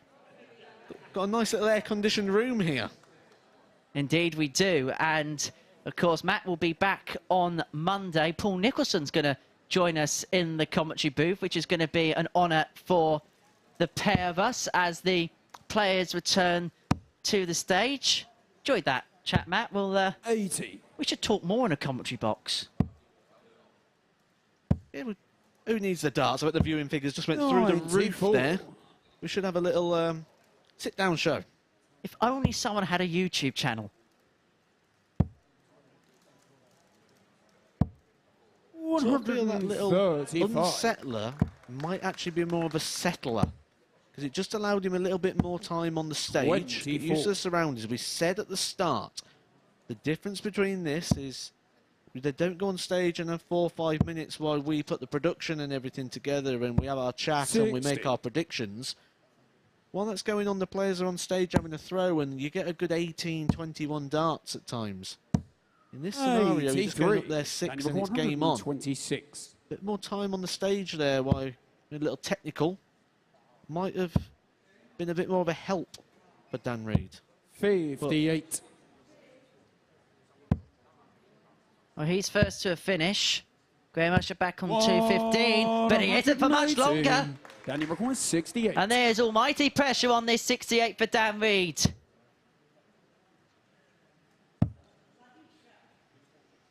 He has to get this. 28. Because if Graham 35. Usher breaks here, he would visit the last chance saloon. He is in the last chance saloon. Dan Reid has to win all 4 of the remaining legs to go through. He cannot drop one more. Otherwise, Graham Usher will progress alongside David Pallett. He has to be perfect from here. Graham Usher is the biggest 180 hitter of the week. He has played more matches, though, remember. We're looking at ratio, that would be Martin Thomas, but he's the biggest 180 hitter, but that might be the biggest one he's hit of the week. 81. Indeed, that was pressure darts at a pressure time, and it caused the mistake from Dan Reid. And if you look at Graham Usher's stats of the week, out of the 6 players that progressed through to finals night, they stand out. A 93.8 group average in Group B. He's at 26 maximums before tonight's action, 8-ton-plus finishes, and a 46% checkout ratios in that Group B. And at 7-2, when we had a look at the odds before we went on there this evening, we thought that represented great value. Is it 26 before tonight? 140. He won in his opening game against David Pallett, and he's hit 1 in that one. So that's moving into 28 for the week. That's a good return on the maximums. 60. Dan Reid's in a spot of bother here. 20 for tops. 100. Will return. He's going to have to hit the lot, you think, and then hope. But he's given himself a smidgen of hope. 555. 15. And like in the last leg, has the maximum force the ever.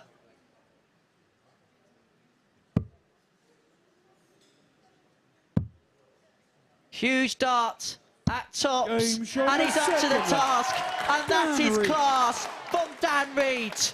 When his back was well and truly against the wall, when it looked like he was going to be eliminated, Dan Reid finds a combination of a maximum and an 82 finish to keep his hopes alive, to keep himself in with a chance of progression.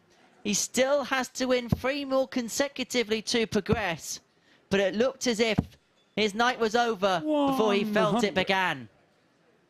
After that first leg, Dan Reid was probably thinking, why is everything timing against me incorrectly tonight? David Pallett 78. In the opening game hit that 180 to leave the 888. Then he opened with a 180 in the last leg. And then when Graham Usher did exactly the same thing to him in that opening leg, be easy to start cursing your luck. But returns the favour there with a well-timed 180. 140. Second of the night. I don't know about you, but I think temperament is one of Dan Reid's best traits. 95.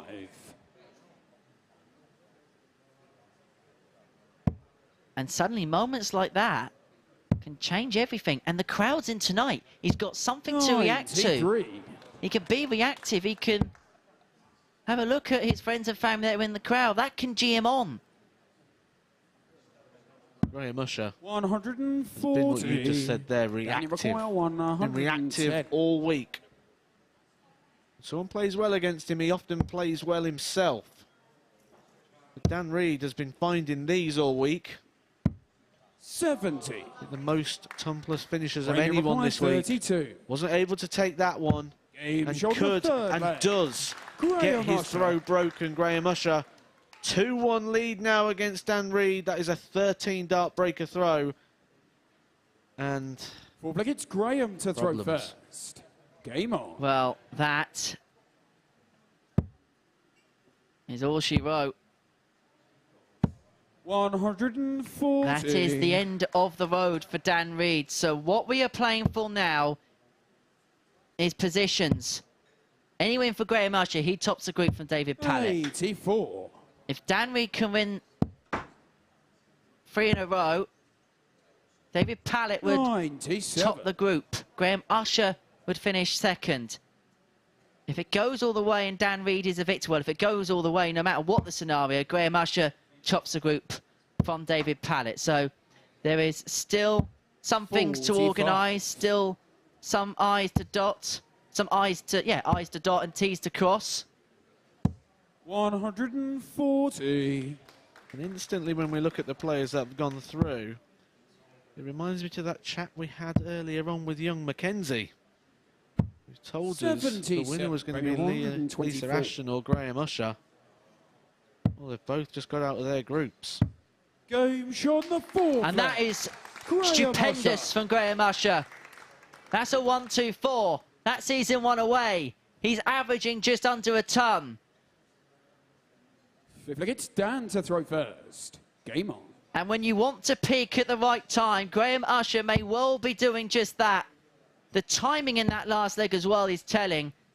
140, left him on the 1-2-4, gets the 1-2-4 for a 12-dart leg. And this is where you want to make the charge. Right here, right now. Putting in statements when we get towards the semi-finals. When it's knockout darts. 140. When the big cash is on the line. £5,000 for the winner of the week. 120. That's unlucky, but with more darts like the first two, Graham Usher, who was tipped at 7-2, could well be the man to pick up the check. 60.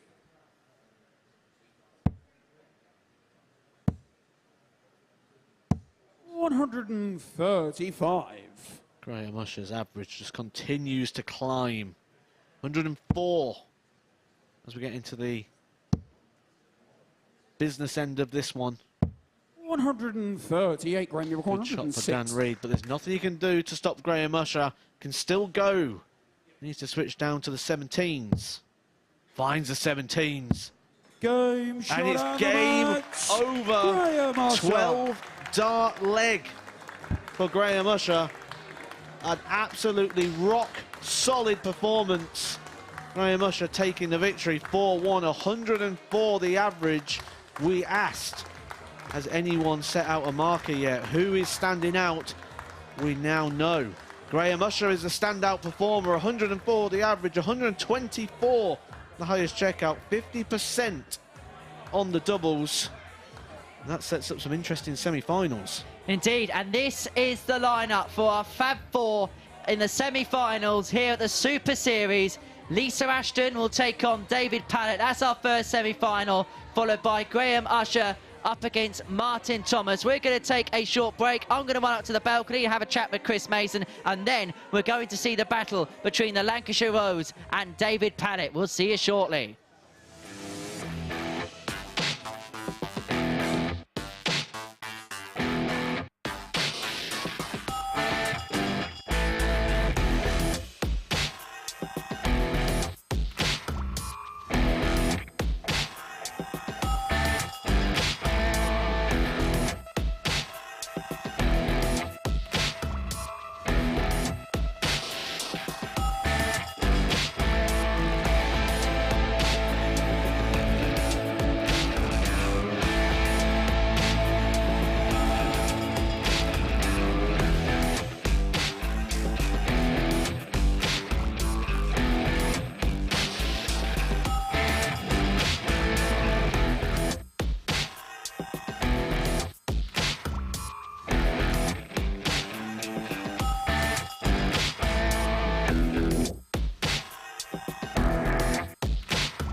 Welcome back to the MODUS Super Series. It's finals night. Up next, it's semi-finals time. Well, we've just seen Graham Usher progress and in some style. Let's have a look at the stats. And it was, Henry, some performance. Well, we say with this competition, it's a bit of a marathon, but when it gets to Saturday night, it's a bit more of a sprint. It's kind of get to the 25th mile of that London Marathon, and you want to hit for home right now, and that's exactly what Graham Usher's doing, a brilliant average. And as we said, someone has to set their stall out in these group stages to say, I am the player to beat come the semi-finals and final, the knockout stages. Graham Usher may have just done that. Yeah, it was some statement of intent. So our semi-final lineup is Lisa Ashton against David Pallett. They've met twice previously in this environment, and David Pallett has won both. Semi-final number 2, Graham Usher against Martin Thomas. First meeting between the two. Do you think that has any bearing on what may be the outcome? Possibly not, just because of what this occasion is. It's to get through to a final in front of a crowd. There's big money at stake here, the possibility of qualifying for Champions League. I think the magnitude of the game, I don't think will affect the fact that these two have never played each other before. Yeah, and of course, one of these players may be picking up a career high payday if they win this evening and go on to win Champions of Champions. Well, he's going to knit down with Matt in a moment. I think our referee and MC, Owen Binks, is ready. Let's get the players on stage. Good evening, ladies and gentlemen. Welcome back to the MODUS Live Lounge for the MODUS Super Series. It's time to introduce the semi-finalists. Firstly, would you please welcome the Lancashire Rose, Lisa Ashton and David Pallett.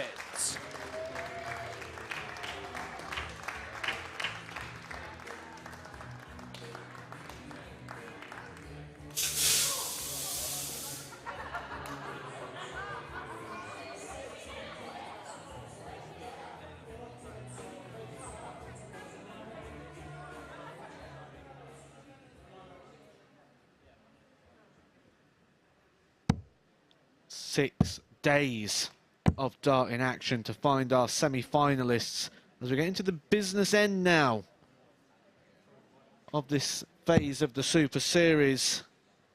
Everyone's been on stage now. Everyone's had a couple of games. Everyone's won a game. Everyone's lost a game. No one's been perfect until now. Lisa Ashton kicked off a night with a 4-1 victory over Martin Thomas. Followed that with a 4-3 defeat to Justin Smith, but that was enough for her to win her group. David Pallett played extremely well in that game against Graham Usher. Just came up a little bit short, 94 average with 3 180s, but then seeing off Dan Reed 4 legs to 1. So this tees this up with more questions than I've got answers for at the moment. So it's over to the players for the answers. Placing the final up for grabs, £5,000. Thank you, ladies and gentlemen. First leg, it's Lisa to throw first. Game on. Indeed, and as you mentioned, you look at every single facet of this game and you could make an argument for both 60. In each and every department. That's what makes this first semi-final so interesting, but from here on in, it's something that we haven't seen because of the group phase format. It is win or you go home. 56. It is knockout darts, semi-finals, then straight to the final. There's no third, fourth place playoffs now here at the Super Series. There's 60. only the champions progress through the Champions Week, which takes place towards the middle to latter stages of October. David Pallett, who we have seen accustomed to that switch to the Triple 18s, does so again with some success. Success is something that he knows 60. All too well against the Lancashire Rose. Key to point out that even though we've entered the semi-finals, the format stays the same. It's the best of 7. First to 4. Place in the final. Lisa Ashton thrown first. If it gets to 3-3, she will be thrown first. There'll be no bull up. Just all the way through.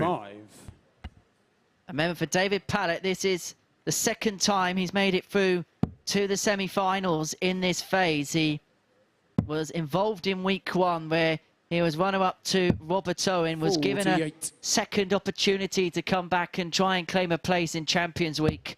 So he's in his last chance saloon into the semi-finals, and he'll be hoping to 97. Go one better than his previous attempt here. Sort of feel it's a well-justified second chance for David Pallett. Winning tournaments left, right and centre outside of the Super Series. 56. Beating not only some of the best players in the world, but arguably the best player in the world, beating Peter Wright recently at 107 average on the PDC Pro Tour. 151. He's being arguably the best male player in the world. He's up against one of the best female players in the world. 93. Lisa require 114. Lisa Ashton here is looking for a holder throw with a 114. It's been quite a subdued 58. opening leg to this David, one. you require 58. Both players know exactly what's at stake. Pallett wants tops. Double 10. Game shot in the first. And in it goes. It's a breaker throw for David Pallett. He gets the opening chalk on the board. He leads Lisa Ashton by a leg to 0. Second leg, it's David to throw first. Sort of felt, although that first start was a long way off tops, it was more of a friend for David Pallett. We mentioned earlier about his incredible stats on the double 60. 10. Coming into tonight, 11 darts he'd thrown at the double 10 and managed to get 8 successful hits. That's a 72% hit rate on that double 10, and he's continued that tonight. If anything, I'd dare say he's improved on that stat. Indeed. Well, we said that the winner will qualify for Champions Week. Let's inform you on who the Week 7 champion will join. Robert Owen was the winner of Week 1. We mentioned that a moment ago. Beat David Pallett in the final. Chaz Barstow came through Week 2. Graham Hall, the winner of Week 3. Dal Pilgrim in Week 4. Lee Evans was the last ever weekly winner in the Old Room in Southampton in Week 5. And then on launch night last Saturday here at the Super Series, it was Kieran Tian who picked up the big prize, beating Stephen Burton in the final. Got all the ingredients that you need for a quality week of darts. £20,000 will go to the winner of Champions Week at the end of Week 13. 34. Lucky for someone. 112 for David Pallett. 140. Confirm that breaker throw. Move himself halfway to the final. He'd use the 18s to leave himself on tops. So he feels comfortable in that section of the board. Require 164. 6-4 for Lisa. It's a bit of a chance, but that chance soon went. 60. David, you require 56. For a 2-0 lead. Tops. Double 10. He loves it here. Statistically, his best double on the board, and that is why. And David Pallett, who lost out in the final in Week 1 of this phase, is halfway towards returning to the finale, to the last game of the week, where he'll hope to go one better and use his second chance to qualify for Champions Week. Sort of just feel he's never going to miss that double 10. As soon as it came low, I was pointing at it, I was nodding along. It was expected that he hit it. Lisa Ashton has not got going in this one. 45. Average drops to a 67. Only one score over the ton. Not got that scoring power going yet, and time is ticking. There is not a lot of time to recover this situation. She has lost the advantage of throw in the first 6 scoring darts in this one. 57. Pallett can really drive home that advantage now for a double break. Give himself 4 opportunities to get himself through to the final. He's using the darts well. 100. He's beginning to race away with this match. Lisa Ashton will need to find something inspired from here. Darts like that will most certainly help the Lancashire Rose. But Pallett returns to 138. Well, he likes treble 18. Does he like double 12? 140. Not on this occasion, but he is going to return. So if you're going to miss on the outside wire, because at least then you can return for double 12 and not mess about on double 6. He might not want to mess about any longer, because Lisa Ashton is on double 10. The pressure 180.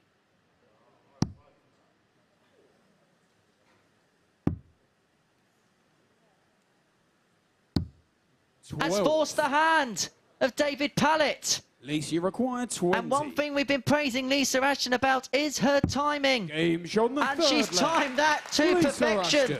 And she stays in the game at 2-1. A crucial couple of visits there from Lisa Ashton. Fourth leg, it's David to throw world first. champions do. They find a way. Found a way there. This is her back into the game. That was only a holder throw for Lisa Ashton. She's going to need to find something against the throw. She's going to need to keep that scoring power going. 81. Feel at the moment it's more about David Pallett and what David Pallett's doing. 100. Keeps finding a treble with each visit. Solid darts on the throw. 100. Well, I don't know if Lisa Ashton's a Coldplay fan or not, but she's found that higher power at this present moment in time.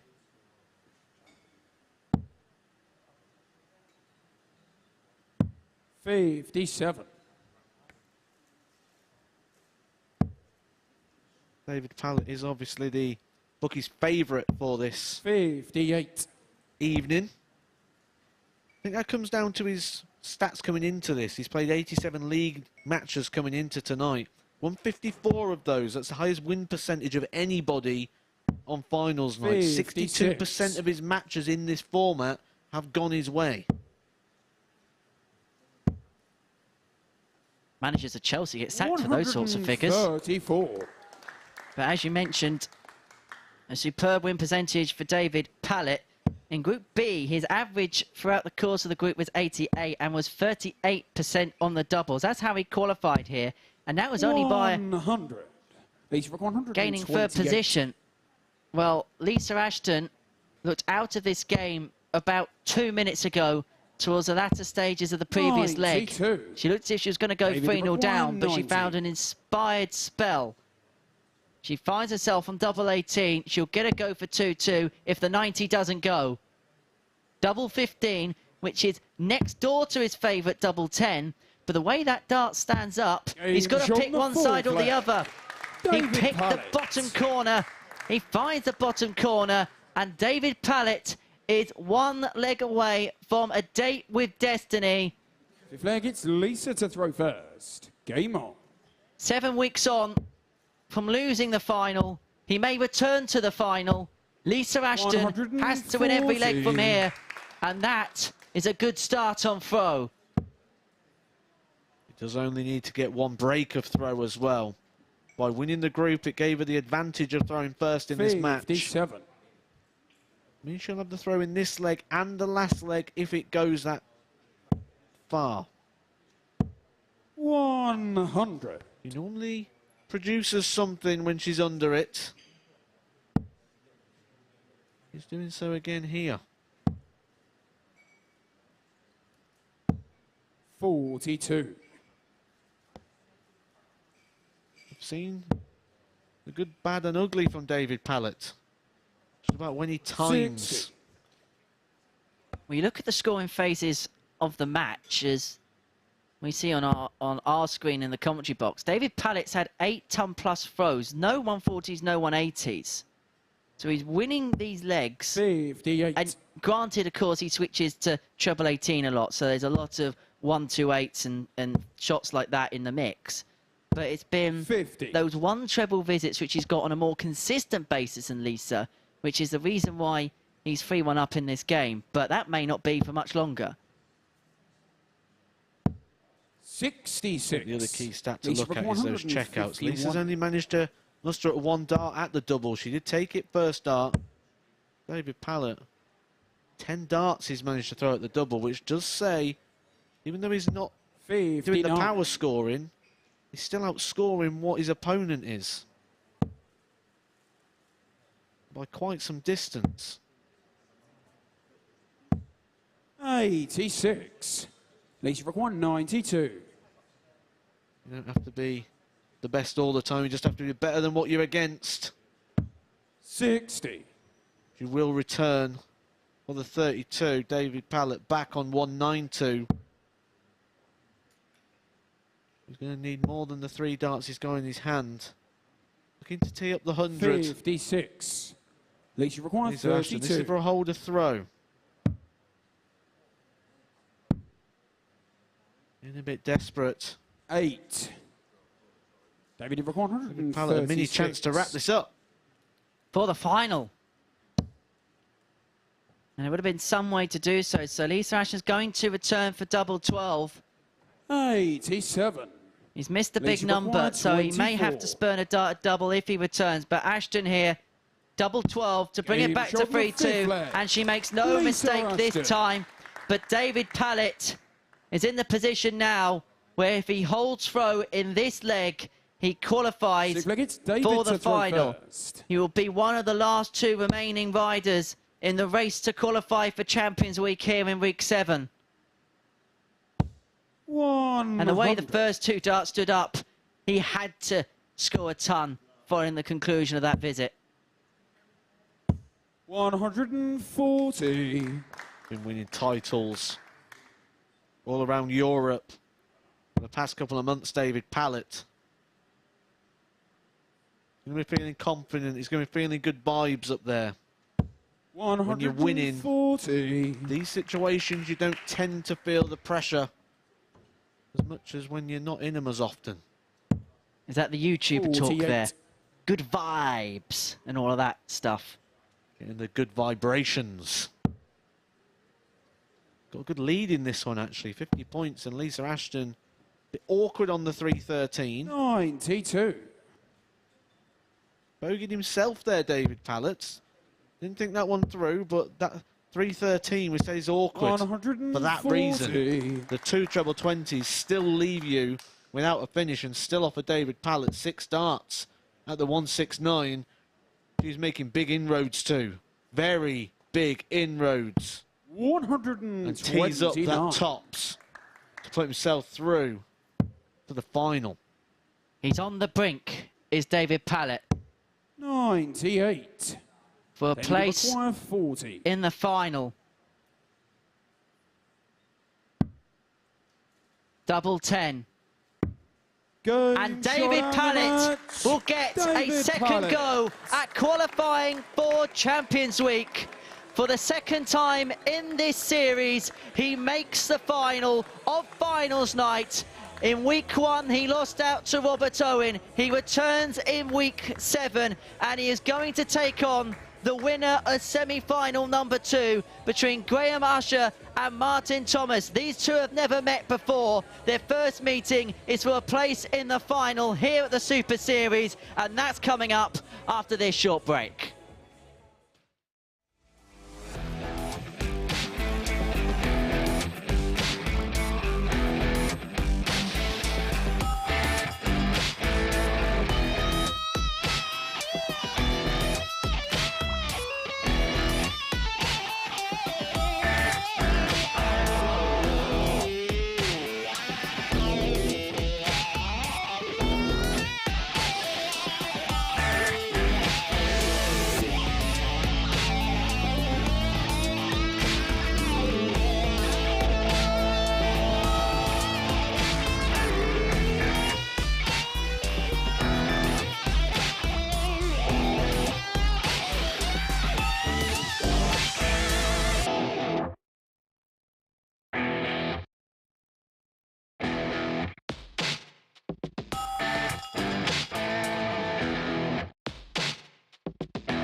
So it's David Pallett who takes his spot in tonight's final. Let's have a quick look at those stats. Well, as you can see, not the highest averages in the world, but it was just about enough for David Pallett, coming through 4-2 with an 82-57, 11 scores of a ton or more to Lisa's 9. So it is David into the final. Who will he face? He faces Graham Usher, who made some statement last time out with that terrific 104 average, but Martin Thomas has just been going under the radar. They make Graham Usher the 4-7 favourite, and Martin Thomas is 5-4. Are we going to get a Pallett Thomas or a Pallett Usher final? Well, our commentators are ready, Matt Edgar and Henry Deacon, and our referee and MC is ready, Owen Binks. Good evening, ladies and gentlemen, and welcome back to the MODUS Live Lounge for the MODUS Super Series. It's time to introduce the semi-finalists. Firstly, please welcome the gambler, Graham Usher, and Tomo, Martin Thomas.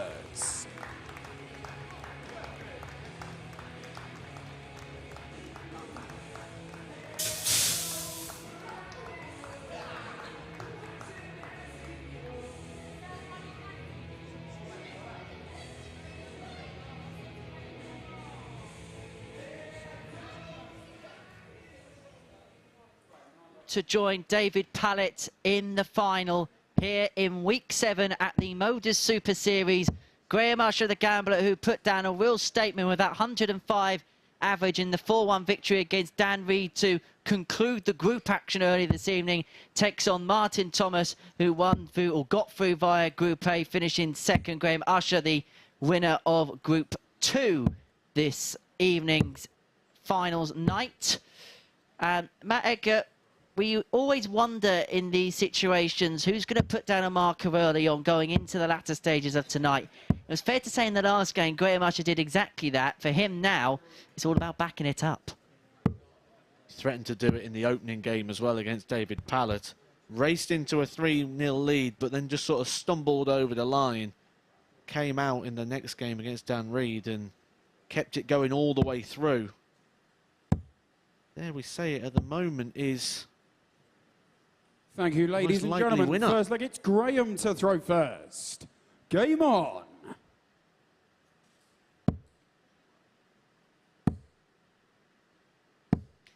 And of course, Graham Usher, as the winner of Group 2, has the honours.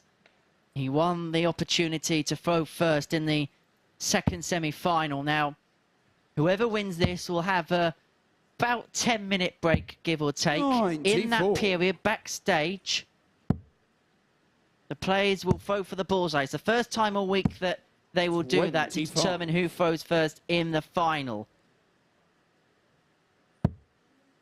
It's interesting because I actually was on a week with Graham Usher not many weeks ago.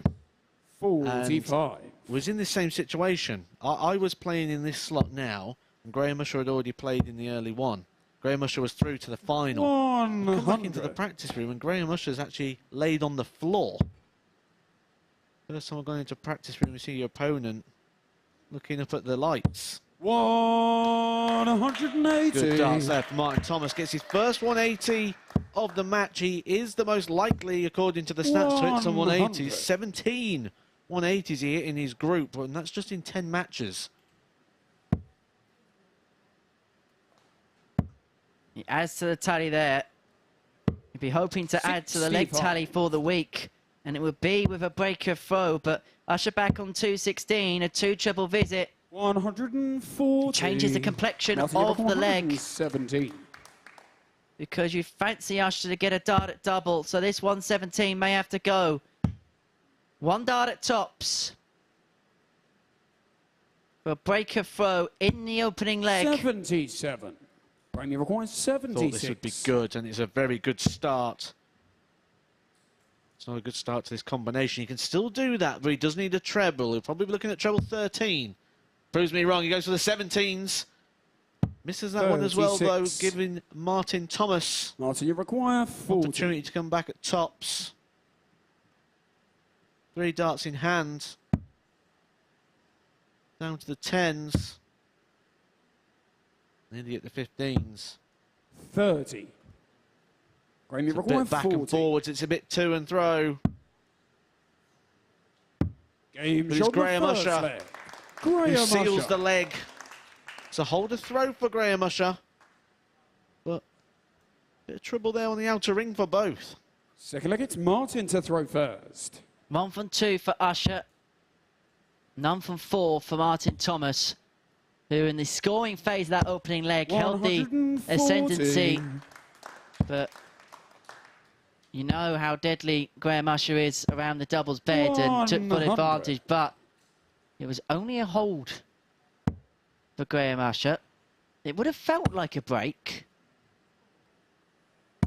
140. And to break Thomas in this leg, he's going to have to find some big scores, because Thomas has brought the average up now to about 96. As I say, the scoring phase of this match for the Welshman, you cannot fault. 140. That's his third 140, and we're only coming towards the end of the second leg. 140. But he's going to be under pressure from Usher.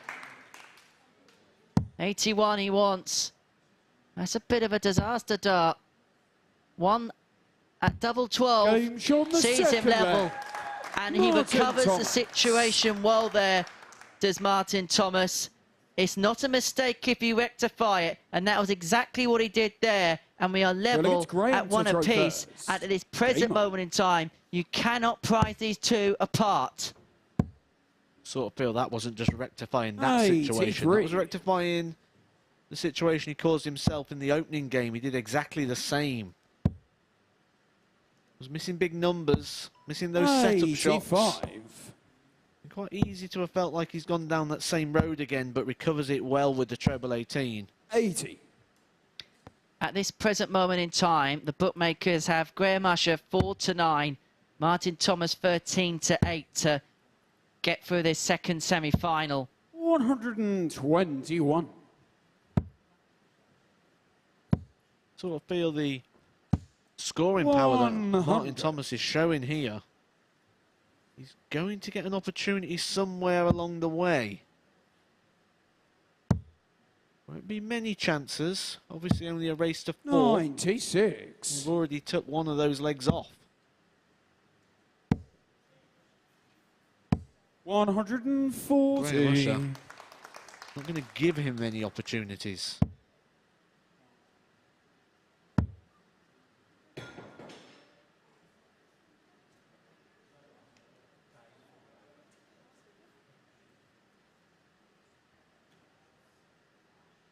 Thomas just stepping back there to recompose 98. himself. A little bit of a fumble in the crowd. He won't make it in the slips at the test match at the Oval tomorrow. 82. Martin, you require 100. And he'll want to recompose himself because he's got a break opportunity here. Tops, or does he like the lie of the first dart? No, decided to go tops. You thought the sensible play there. Well, 60. Case in point, the sensible play there was to go for the treble 20.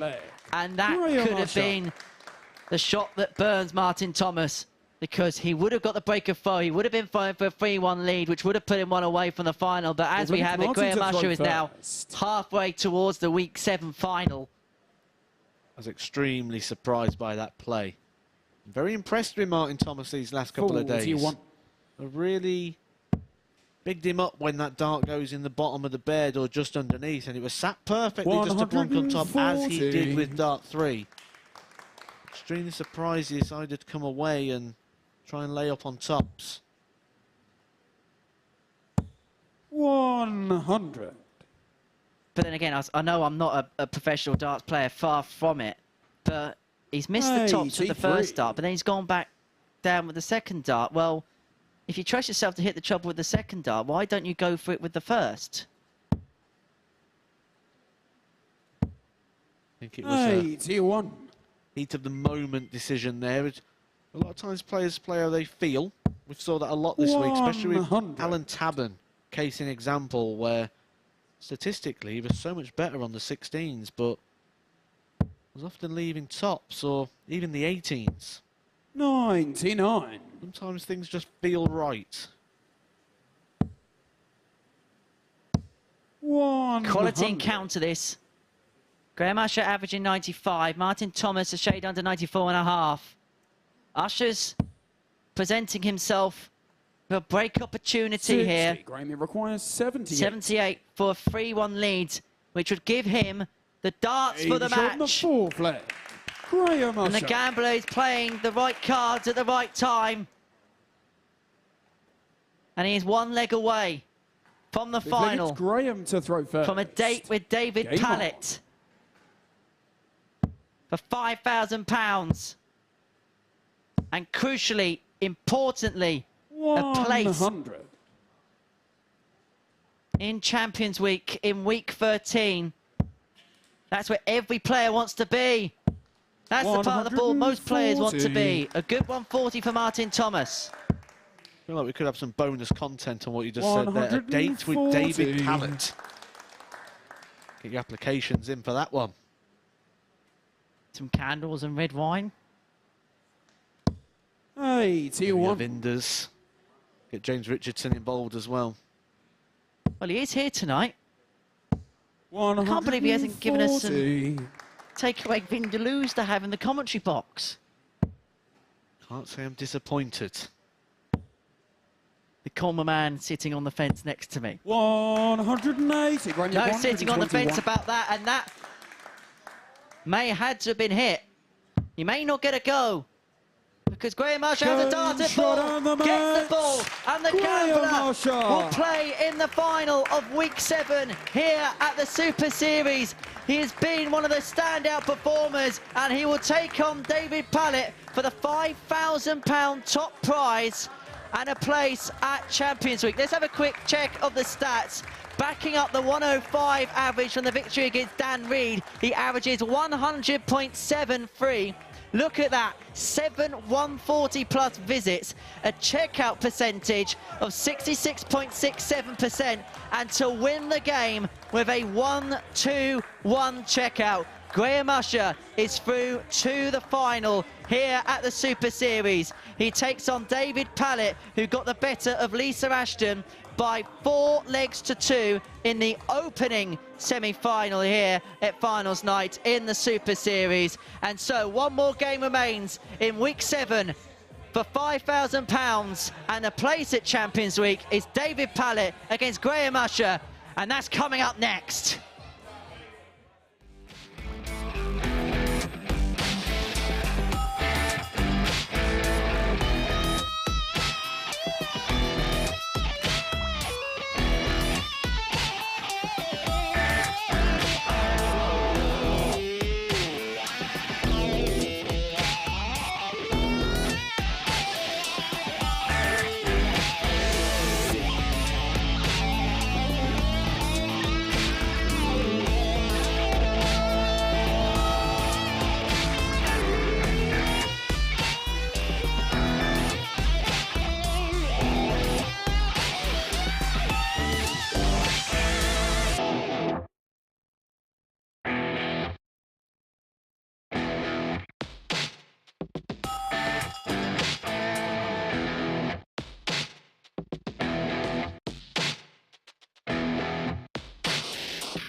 Welcome back to the MODUS Super Series on finals night, and up next it is final time. What a performance that was, Henry, from Graham Usher, backing up that 104 average to qualify into the final. Exactly. We said statement the first performance, the second one is a declaration.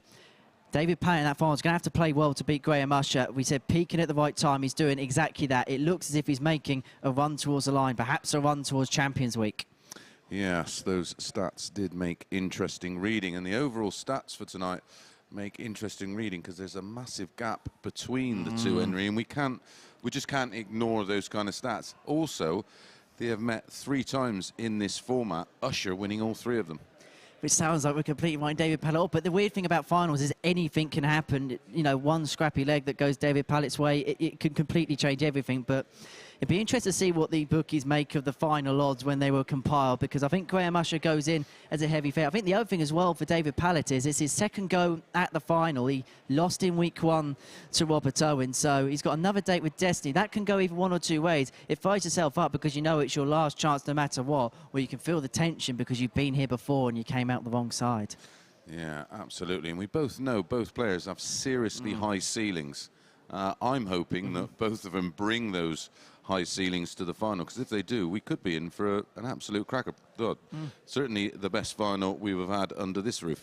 Absolutely, and I think one can fire the other one up, one can feed off the other. Both play at nice pace. Obviously, Graham, possibly the fastest player we've got in this group. David Pallett is not a slouch by any stretch of the imagination, so it's going to be played at a good pace, played in a good spirit. These two obviously have met each other this week as well at the Super Series, so they're well acquainted. So you just hope that those variables come together and we get a fitting final to what has been a good week here in Portsmouth. Yeah, it's been a good night, a really nice crowd in, a very knowledgeable crowd. Yeah. We've had the kids from the local academy in who've enjoyed it all, but I'm pretty sure most of them were tucked up in bed right now. Well, Henry's going to nip down with Matt, but let's get the players on stage with Owen Binks. Good evening, ladies and gentlemen, and welcome back to the MODUS Live Lounge for the MODUS Super Series. It's time to introduce the finalists. Firstly, would you please welcome David Pallett and the gambler, Graham Usher.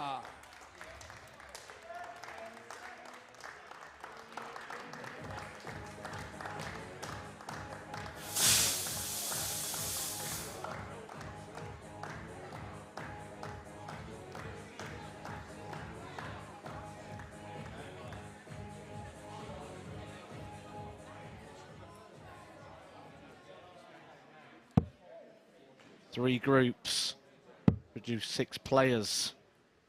6 players have been dwindled down to 2. But the big number is 5. £5,000 on the line to the winner of this game.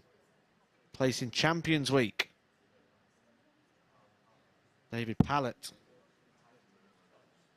beat Lisa Ashton 4-2 in the semi-finals. Graham Usher, 4-1 victory over Martin Thomas, has clearly been the standout performer of the evening so far. Twice averaging over 100, and that inspired performance against David Pallett earlier when the two met. The 4-2 victory for Graham Usher.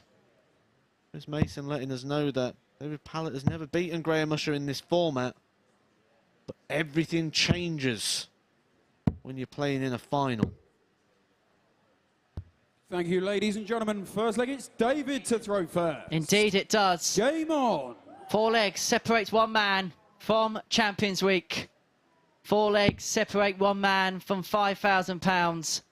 For David Pallett, it's the second time he's reached the final here in this phase. He lost out to Robert Owen in week 1. For Graham Usher, a man who has progressed through the phases in the past, runner-up in a phase early on this year. He'll be looking to return to Champions Week. A man who finished third at the Champion of Champions in July will be hoping to become the ultimate champion, the first ever Super Series champion in this current incarnation. But to do that, he has to get through tonight. Just look at the Champion of Champions. You say he finished third last time. It's obviously second in there as well. So the last couple of Champion of Champions, we've seen him on the podium. Got the silver, he's got the bronze. Gets the gold this time. It'll be his payday. He's received in his life £20,000 on the line in the Champions Week.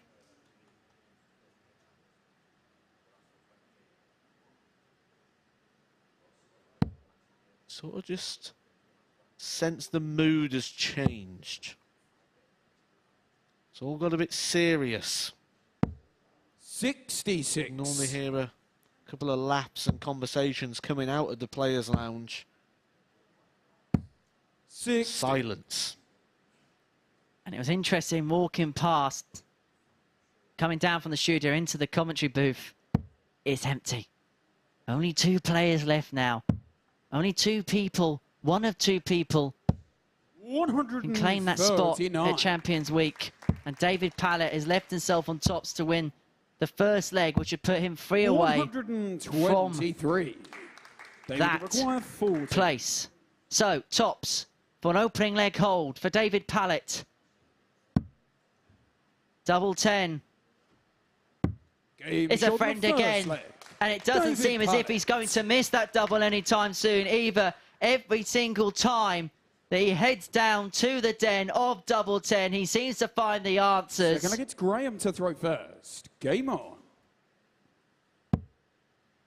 It's felt like a certainty for him at the minute. 100.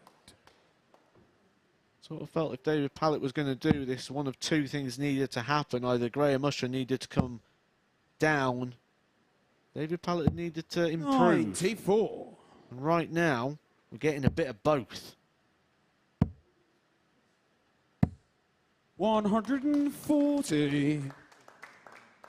When Graham Usher gets in the groove, a very hard man to stop. Already posted 2 100-plus averages today. 100.73 in his victory over Martin Thomas. 104.17 in his 4-1 victory over Dan Reed. You sort of felt when these 2 met earlier, he's going to be well over the 100 mark after the first 3 legs, was running away with it.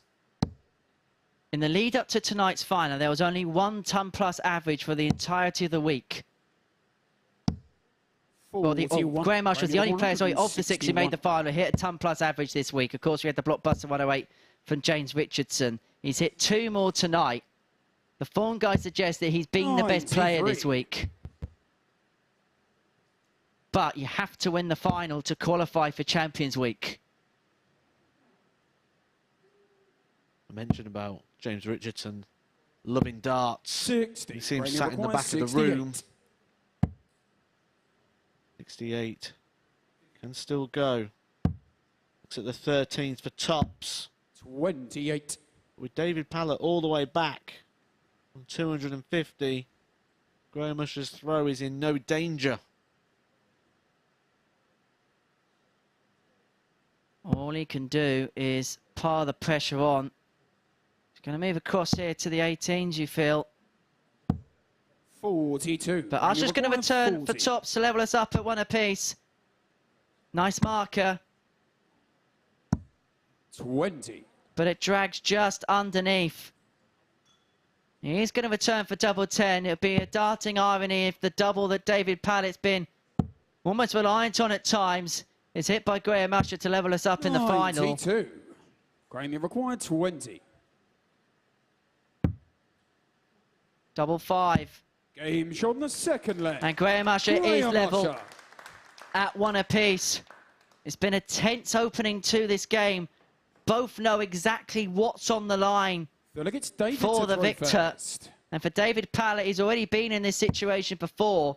And in that final, against Robert Owen in week 1, it went all the way to the deciding leg. He lost 4-3 to Robert Owen. So he's been close before. 100.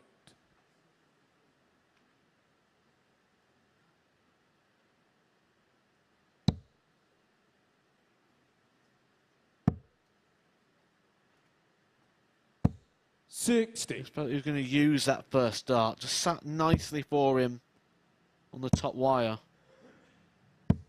100. Mentioned timing. At the moment, with the way this is going, we're sort of looking at a 9 darts worth of timing. It's going to give you that cushion. This could be the first part of it. 140. Recovers the trebleless visit in the last one. Recovers the throw in the scoring phase. 59. Puts himself back in the driving seat for this game before the off. These two was the bookie's favourite and second favourite. They've called that part right so far. If we take a look at those odds. 29. If they've got that part right as well, then David Pallett would be a victor. Yeah, David Pallett, before the night got underway, was 3-1 with the bookies to win the group. Graham Usher was 7-2 to get through. Usher's first two a finish against the darts, but Pallett can put that 102 under severe pressure. Staying upstairs, which leaves 37. So if he returns, we'd have to spurn a dart at double. He may not even get the opportunity. Double 16. That is class from Graham Usher. We talk about doing the right things at the right time. That was perfect from Graham Usher. A 102 finish to break the throw, and it puts him halfway towards Champions Week, and he has the throw to open up a 2-leg cushion. Said 9 darts would do it. That was a 140 followed by a 102 finish. 100. And a good opening there with the throw. That could have been your 9 darts that gave you your cushion. David Pallett now being asked questions. Graham Usher starting to warm to the task. 92.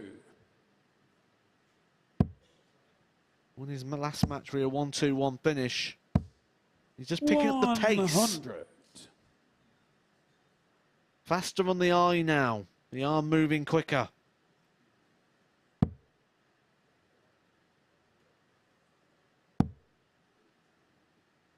Again, Pallett switches to those 18s. 28.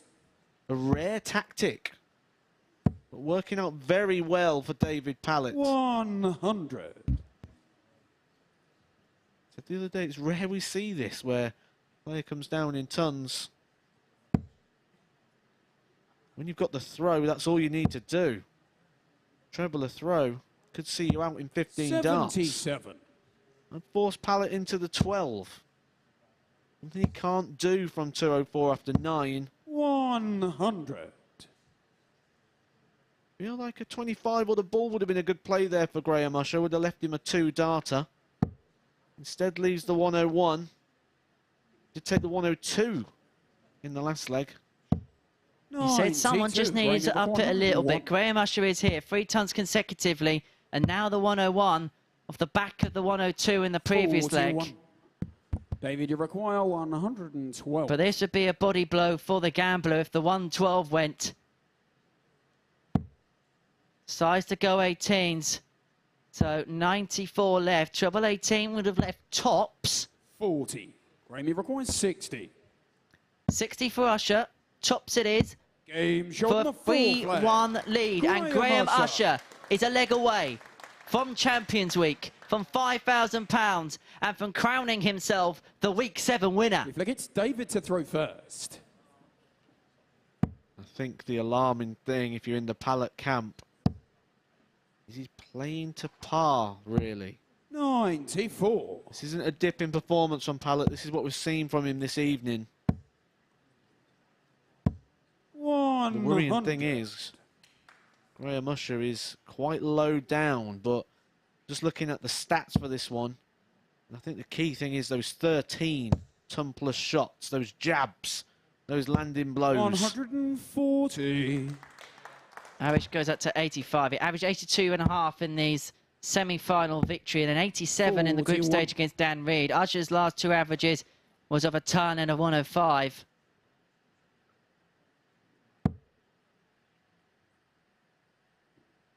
Does have a good lead in this leg, though. 100 points plus what's in his hand. 50. Graham could make it interesting. And that is the perfect time to hit your first 180 of the match. Halves his score. But importantly, he's placed all heaps of pressure on the Pallett throw. Has to get a treble with this dart. 60. No doubt about it. Leads 157, but Usher can leave this handy. Incredibly handy. He's going to leave tops for the weekly glory. David, you require 157. 157. To save his skin will not go. Graham Usher has had 6 perfect darts. 180, 140 to see himself left on tops. Game shot. And Usher makes a rush to the finishing line. And he is the Week 7 champion at the Super Series. He's played his cards right and he's played his way into Champions Week. Let's have a look at the statistics from the final. He averaged 91.16, hit the solitary max of the match, 4th on 9 on the doubles, a high out of 102, which came at a crucial point in the match as well. He's £5,000 better off. He's going to return for the red carpet occasion in October. Congratulations to Graham Usher. He is the Week 7 champion here at the Super Series. My thanks goes to Matthew Edgar for his company over the last 6 days. We now head over to Chris Mason for the final thoughts and reflections as Graham Usher is our Week 7 champion. Thank you very much, Matt and Henry. Sterling job by both, and a sterling job by Graham Usher. We'll have another look at those stats, as it did make some incredible reading. A 91.16 to get it done. Well, he finished the match off with a 13 darter. He had 13 scores of a ton or more and some tidy finishing, including that key 102 finish. And for the second time, unfortunately for David Pallett, he's failed to make the final. So it is Graham Usher who will join Robert Owen, Chaz Barstow, Graham Hall, Darryl Pilgrim, Lee Evans, and last week's winner, of course, Kieran Tehan. So next week is week 8. We got Adam Smith-Neal in action, Andy Hamilton and Kevin Painter, amongst other. But tonight it belongs to Graham Usher. We'll see you Monday morning.